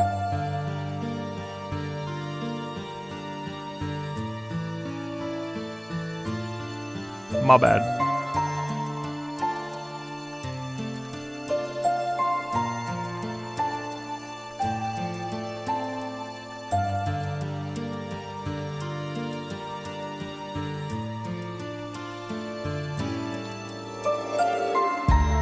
There's a lot of a sort of implicit sadness in this theme itself. I'm gonna skip to Imbalance Alice.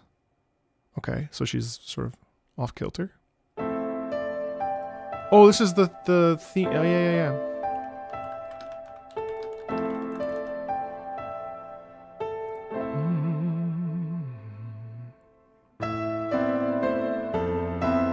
Oh, I've heard this. Yes, Red Car, yes. This is the one you played for me, yes. I love this one. Are you kidding? I mean, we've also heard it today, but...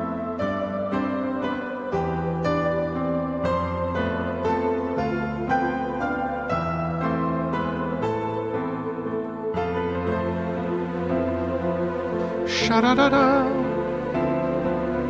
Sha-da-da-da. Da-da-da-da. Da-da-da-da.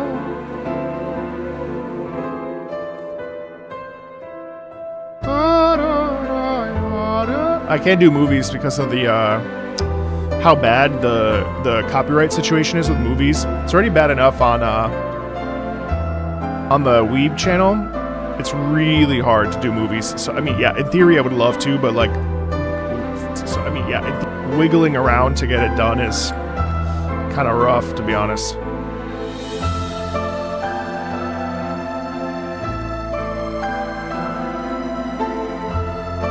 All titles.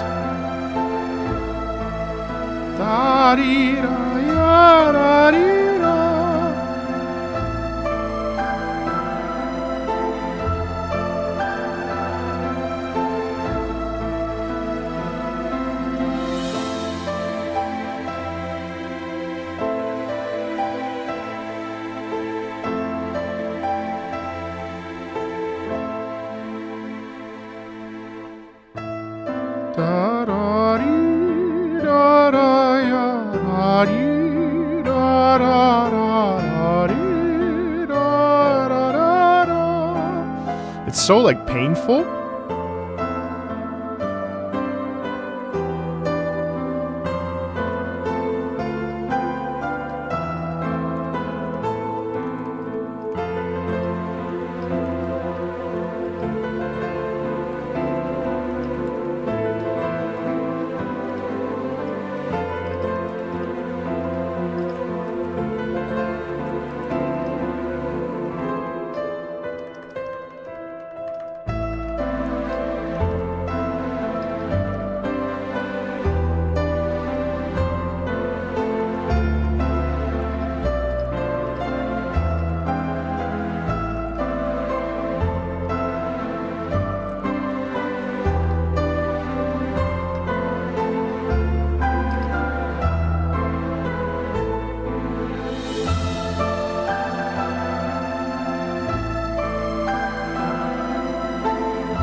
Cool. Gorgeous. All right. Yunohe no Sasoi. Also, I've added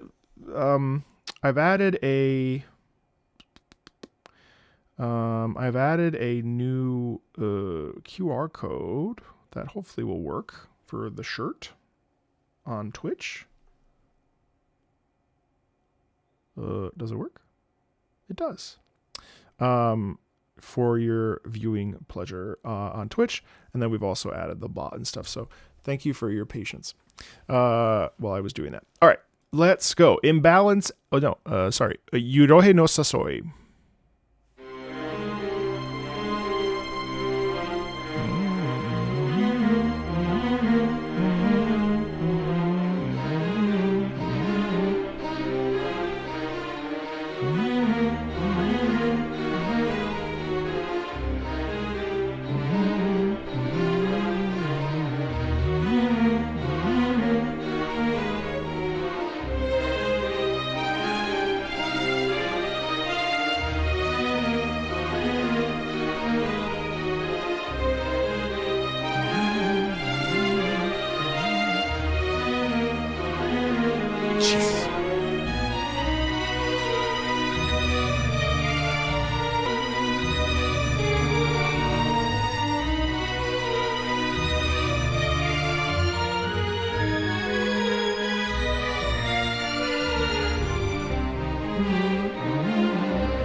See, like again, this showcases, this is tension, but it's also fear, you know? It's kind of like, what's happening to me? There's a confusion in the sound, but it's also like deeply agitated. Hey Yoshi, what's up? You know?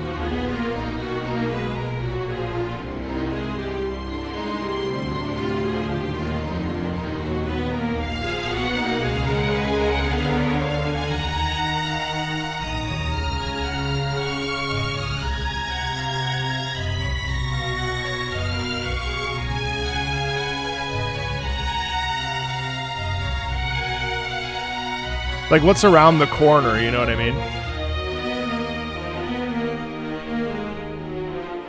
sorry.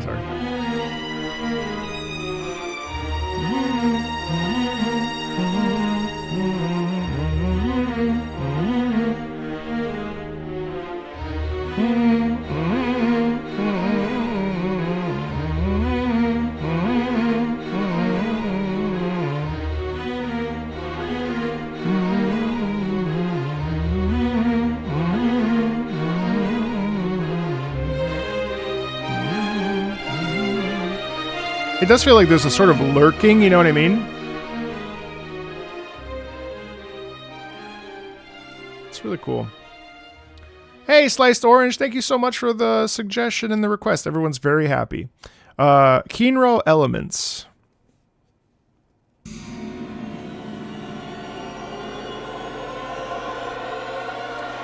Sounds like a Bloodborne track. This is so like Fate Zero sounding right here.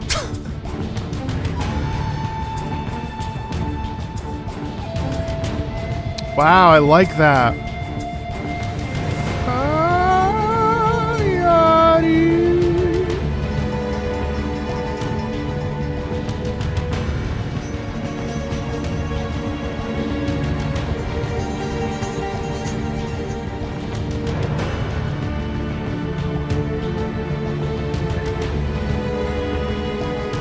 Almost makes it...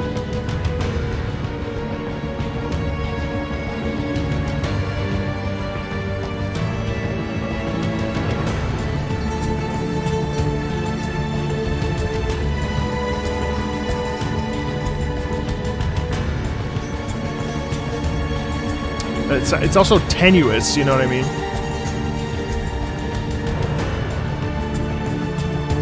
There's also a natural quality in this.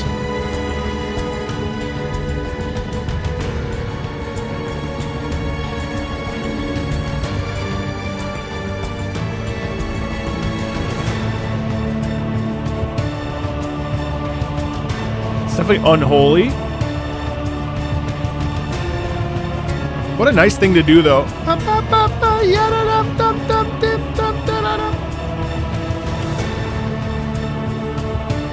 It's very dangerous.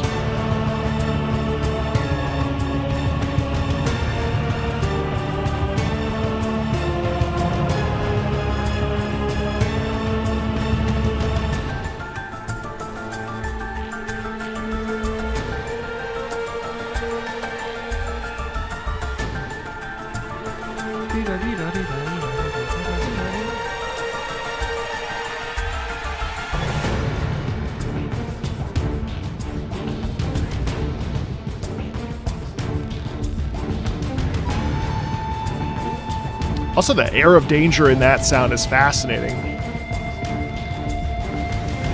Hey, Vanya, what's up?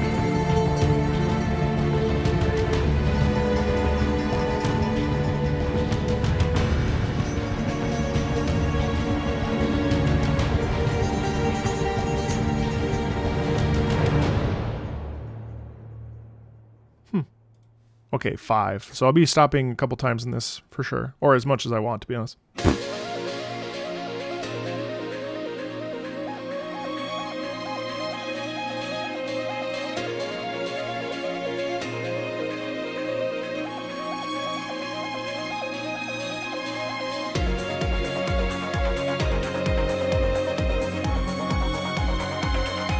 Wow.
So okay. So listening to this, what really kind of sticks out to me, obviously we have this gorgeous, really fully supported string melody, right? And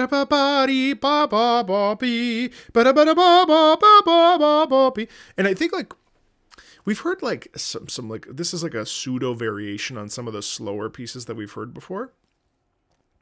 And in this moment, I actually feel like this character kind of, because of the momentum and because of the string usage and how predominant the momentum and the rhythm is, and also the melody, it feels to me like at this moment, this character is really reclaiming her life. And it's interesting because if you think about it, it's kind of like a full circle moment where in the beginning we have the second track, which is kind of like an awakening or like sitting in a dark room, like, you know, sort of brooding, like, you know, now I feel like this character is confident. I feel like this character has gone through some shit. I feel like this character has seen some shit. And now this character is finally like, you know what happens?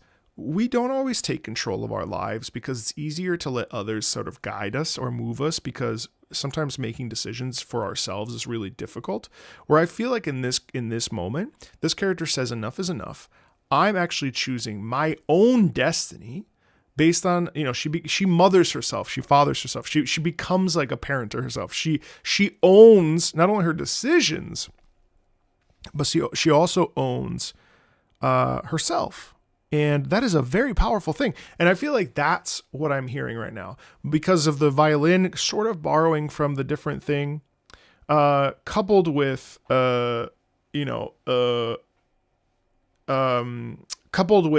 well, someone in chat said this is when she goes Super Saiyan or when she pops off. So, I mean, I'm just kind of pulling it out of thin air. But I think that's really dope. And it's because of the momentum and it's because of the string melody that is similar to, what was it? Imbalance Alice. There was another one where it definitely it has a little bit of similarities there with the main theme. And I think it's Kunji Alice. So there's some pull in it that reminds me of those tracks.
Because also there's optimism in that. That is this optimistic melody.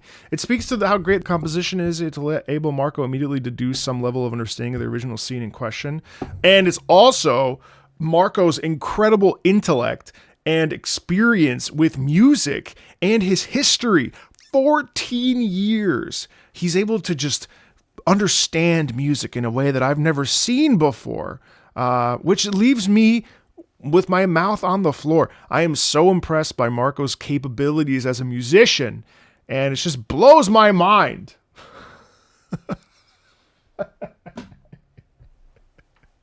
He's just such a good musician. He's so sensitive.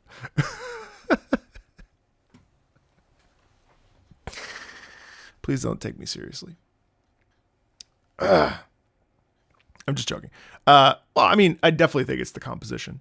The second person. Anyway, no, I'm teasing. But I do think obviously my background helps a little bit, and I'm humble. I know. I have it all, but I also have high blood pressure, so it's a trade-off. I'm just kidding, guys. No, it's very. It's written. You know what I like about it is that it's written in a really obvious way, and I think in that way, it's very effective because it doesn't. It's kind of what I love when music kind of has its heart. It has its heart on its shoulder, which I think is really cool. Heart on its sleeve, heart on its shoulder. It carries its heart on its sleeve, which is really nice. Because that gives way to, it gives way to like, it's very obvious. You know what I mean? Like you can really feel the music, and that honestly, it's just not pretentious. And that's really what it comes down to. This is not like masturbatory music where don't be weird, where like the composer's just sitting there like making it as complicated as possible, right? This is very direct, and in that way it's simple. Yeah, it is simple, and sometimes simple is best, but it also like it has a job to do and it wants you to feel it. And I think in a visual novel setting, we want to make it so clear what the emotional stakes are for the characters because we're reading their thoughts or interacting with their thoughts. It's different than another medium, in other parts of the medium, right? So I think that like that's really nice because sometimes you get into this thing where it's like, oh, I'm going to write really complex chords and whatever. We do find this a lot in music and in classical music, which can be very obnoxious. I use the word masturbatory, which is a totally valid way to use that phrase, by the way. For those of you under the age of 25. Now you know. So I think like emotionally it's complex, but it's simple so that it gets us out of the way and into the medium. All right, first star.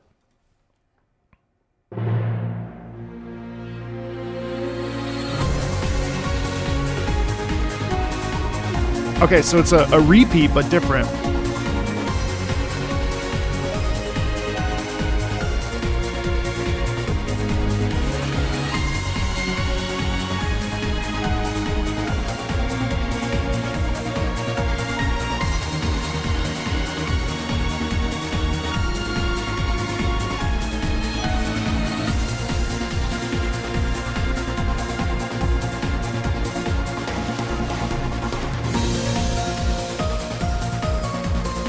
Da dee da da da dee da da dee da da da da da da ya da da da da da da da ya da da dee da dee da da da.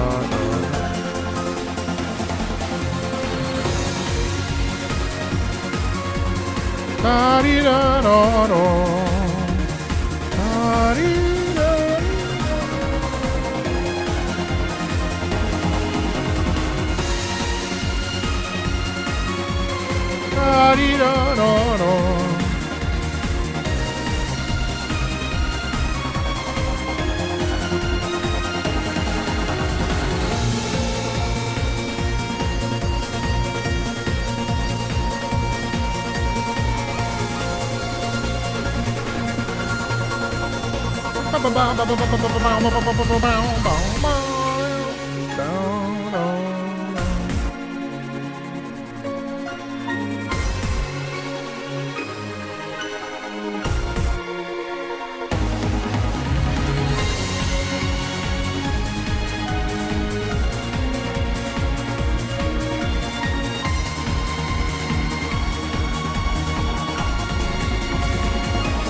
So like honest. There's a lot of earnesty in this music too, you know? Like yeah, the trance stuff, dubstep, whatever, but also it has like a lot of like, I believe in myself, I can do this. It's actually excellent. This would be great at the gym, to be honest.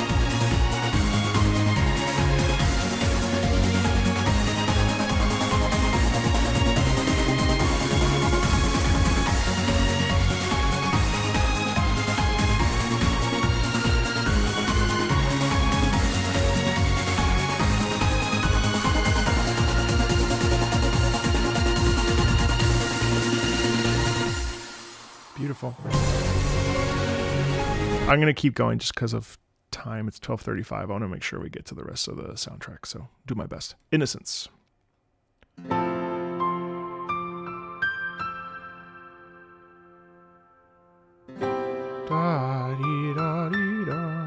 Oh, see, when it goes up like that, it's so nice because it digs into the innocence and the playful and the peace and the da dee ba da. That's really nice. That even that slight thing makes you feel like, yeah, okay, things are all right, you know. Da dee da ya da.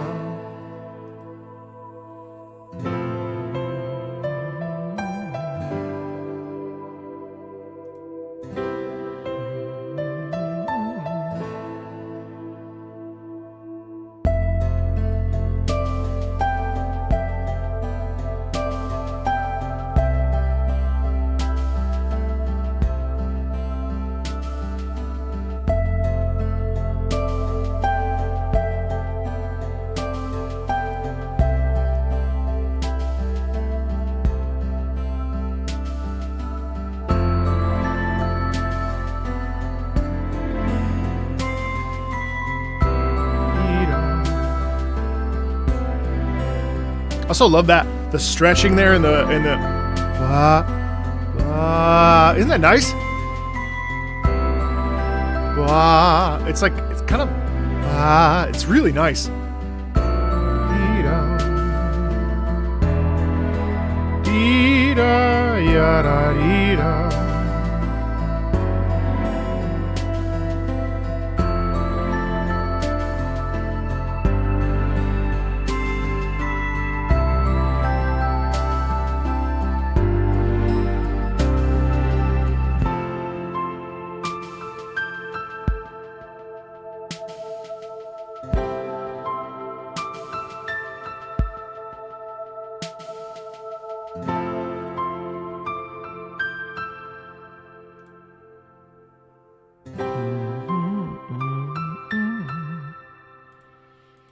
I love how distant it sounds too. Oh, it's called Innocence.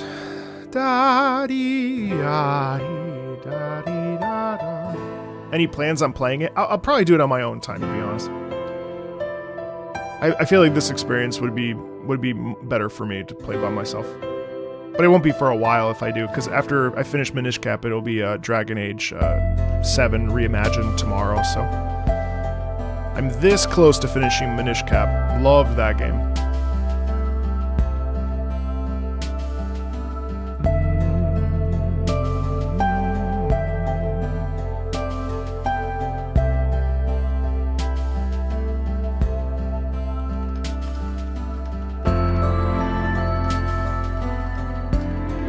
It feels like a distant memory. It's almost like a resetting. You know? Like she's like taking a step back. Like, what the hell did we just do?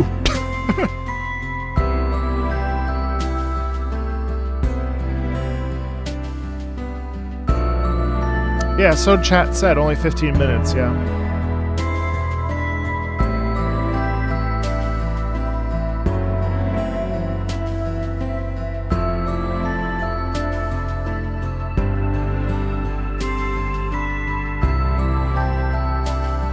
I'm sorry, 15 hours. It's a short story.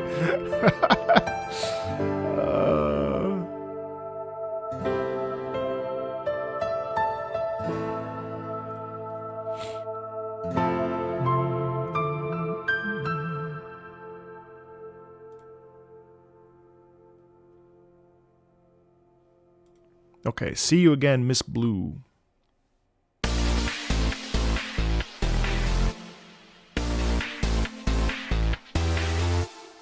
Hey, Somnium. What the fuck, bro? Oh, that's funny. That's surprising.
I'm not sure that that's not my favorite, but it's definitely like a fun time. Like it's fine. Like this feels like side stuff.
That's fun.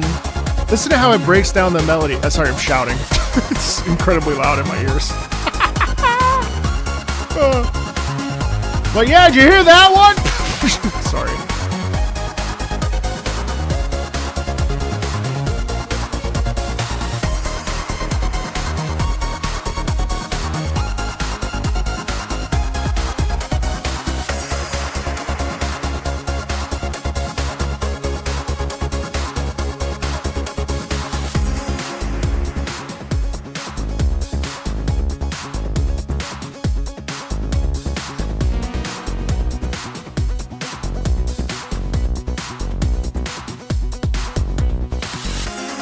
Cute.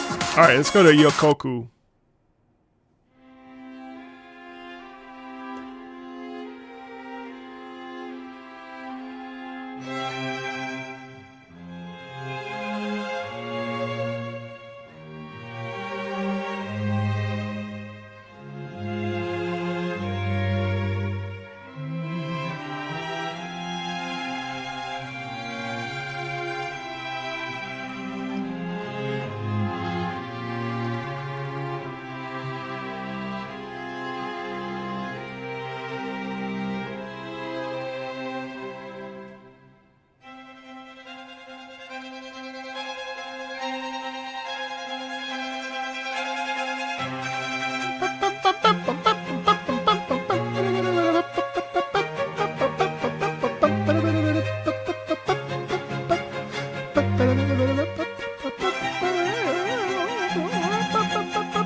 That's so surprising to end like that.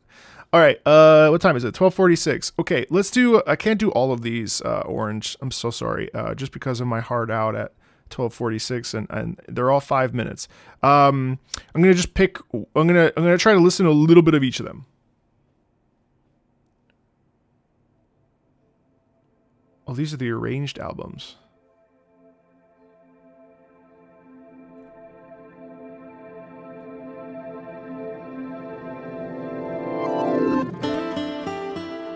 Ooh. Just FYI for anybody that's curious, this whole stream, I just realized that this has all been provided by Aniplex. So this whole stream will be copyright claimed. I will download this and upload a full version and put it onto Patreon for free. Just so that if you want to revisit this stream, that is where it will be. Just FYI. Because this will not be able to, I mean, it'll stay up, but I may mute some things. So we'll see, but I will wait a second. Is that fucking Rin? What? Is that Rin?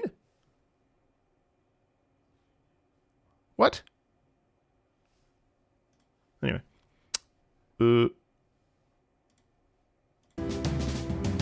It's not, okay. Aoko, okay. It looks like Rin. That's a gorgeous remix. I love Guitar Man, are you kidding? Oh, it's the same face syndrome. Right. We talked about this.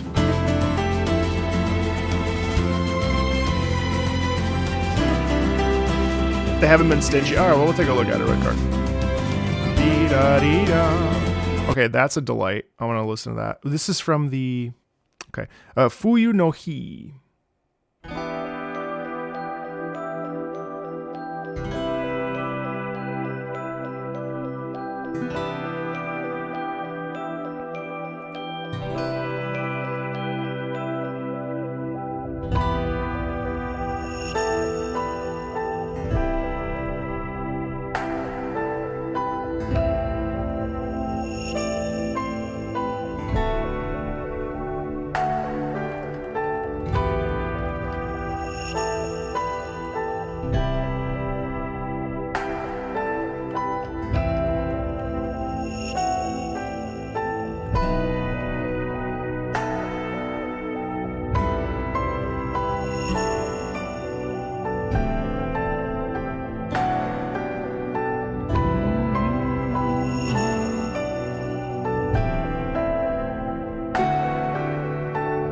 Guys, I liked one anime girl picture, and now all I'm getting is the safe for work illustrations on Twitter of the one of the character of anime girls, and I'm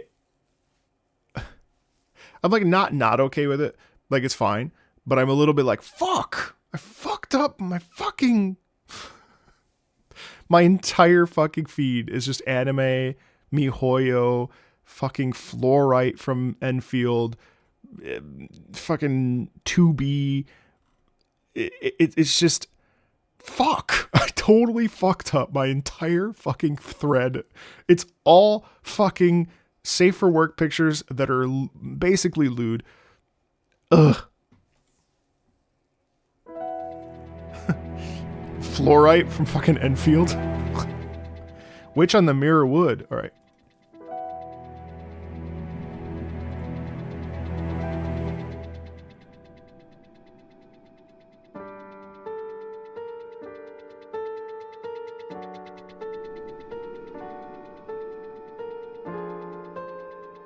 I love the mystery in this.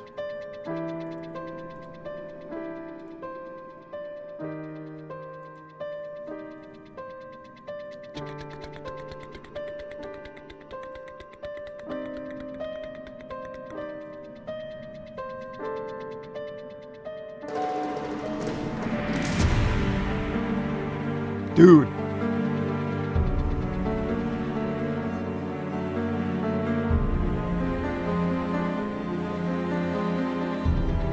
I really want to hear this whole album.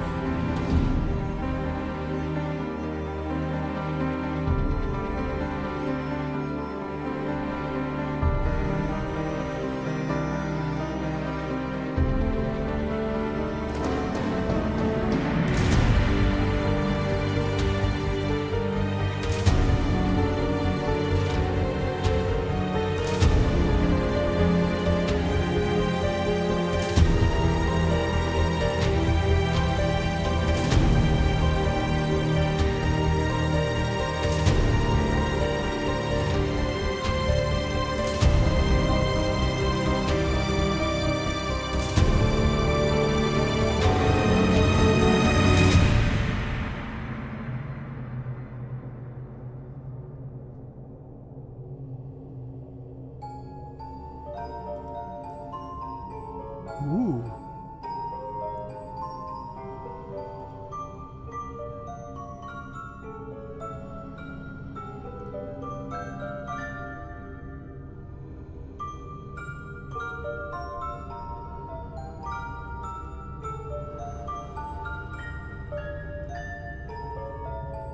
I'm gonna fast forward a little bit.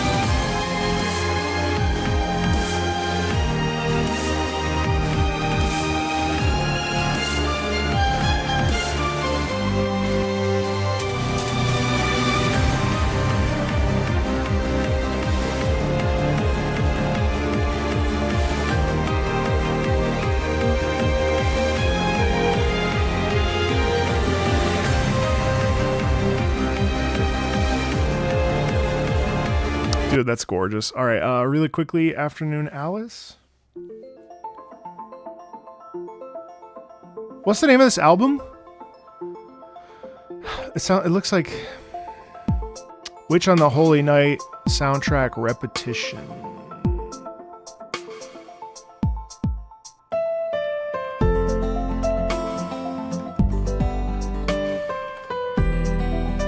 Ah, yeah.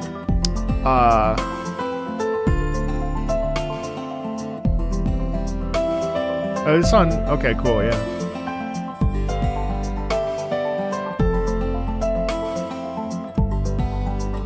The entire thing's on YouTube. Oh yeah, I see it. You're right.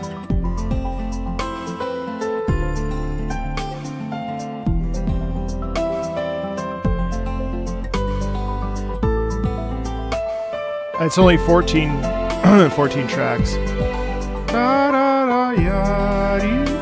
It's all on Spotify? Alright, cool. And then Scar Red. Oh, wow. Jazz ensemble. Man, I'm like really excited to read this. Have you guys played Fate Samurai Remnant, by the way? If you haven't, I really recommend it. It's such a good game in this sort of Fate world. I really recommend it. Oh, I like this a lot.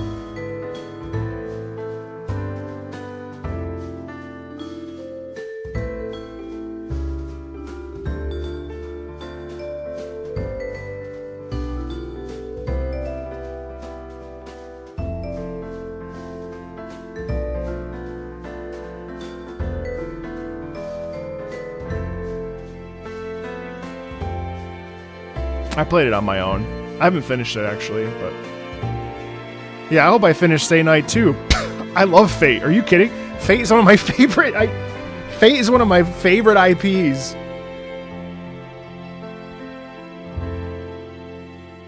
The concept of Fate is so fucking good, though. Like, Fate. I mean, I cannot think of a more interesting and fun concept. A holy grail where you literally summon the best historical warriors and they can gender bend and they have their own reasons for wanting to be in the Holy Grail War. I mean, like so good. One of the coolest concepts. Oh, it's 12:56. All right, I have a couple more minutes. Whoa!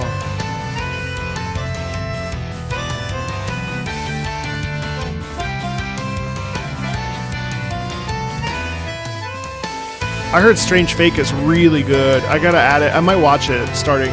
once I finish Mob Psycho, I might add it to the rotation.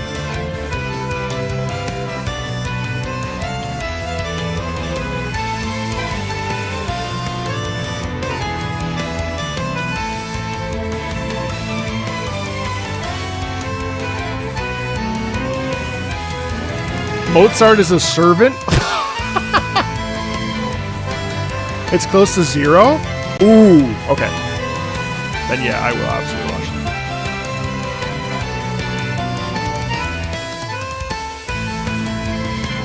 it. Yuri Jesus! Oh my god. Yeah, no, I'm gonna listen to this whole soundtrack as soon as possible, but while I do the dishes.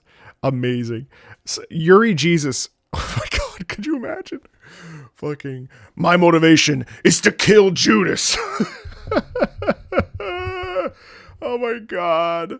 Oh my god. Oh my god. This was a blast.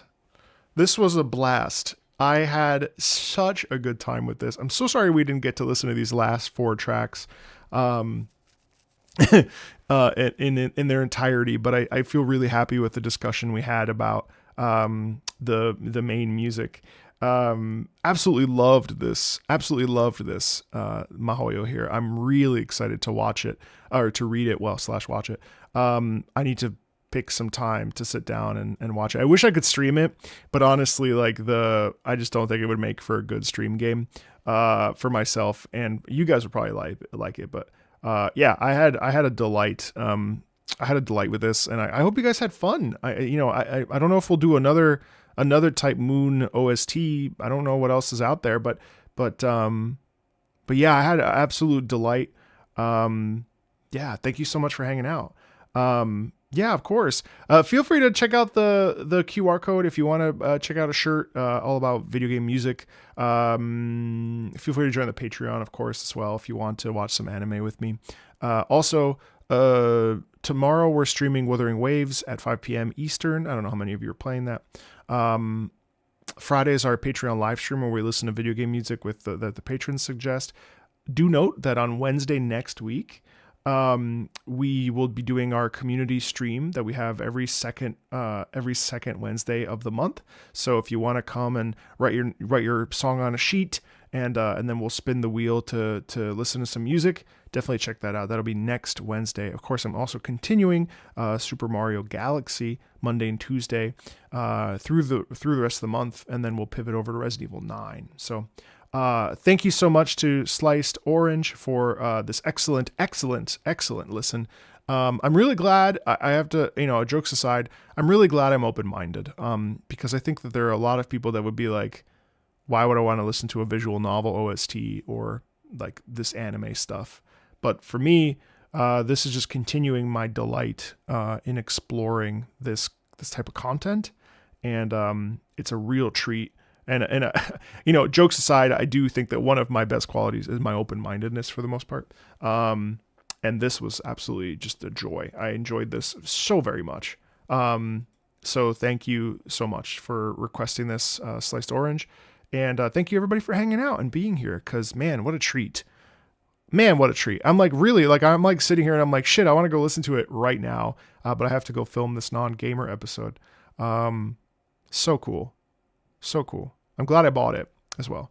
Okay, guys, be well, be blessed, be safe, be healthy. And if I don't talk to you soon, then I'll talk to you next time you're on a live stream. We're live streaming every day, basically. So always feel free to stop by and say hello. All right. See you later. And Vanyar, you saw my message. We'll definitely get it done. If not now, very soon. So, okay, you guys, take care of yourselves.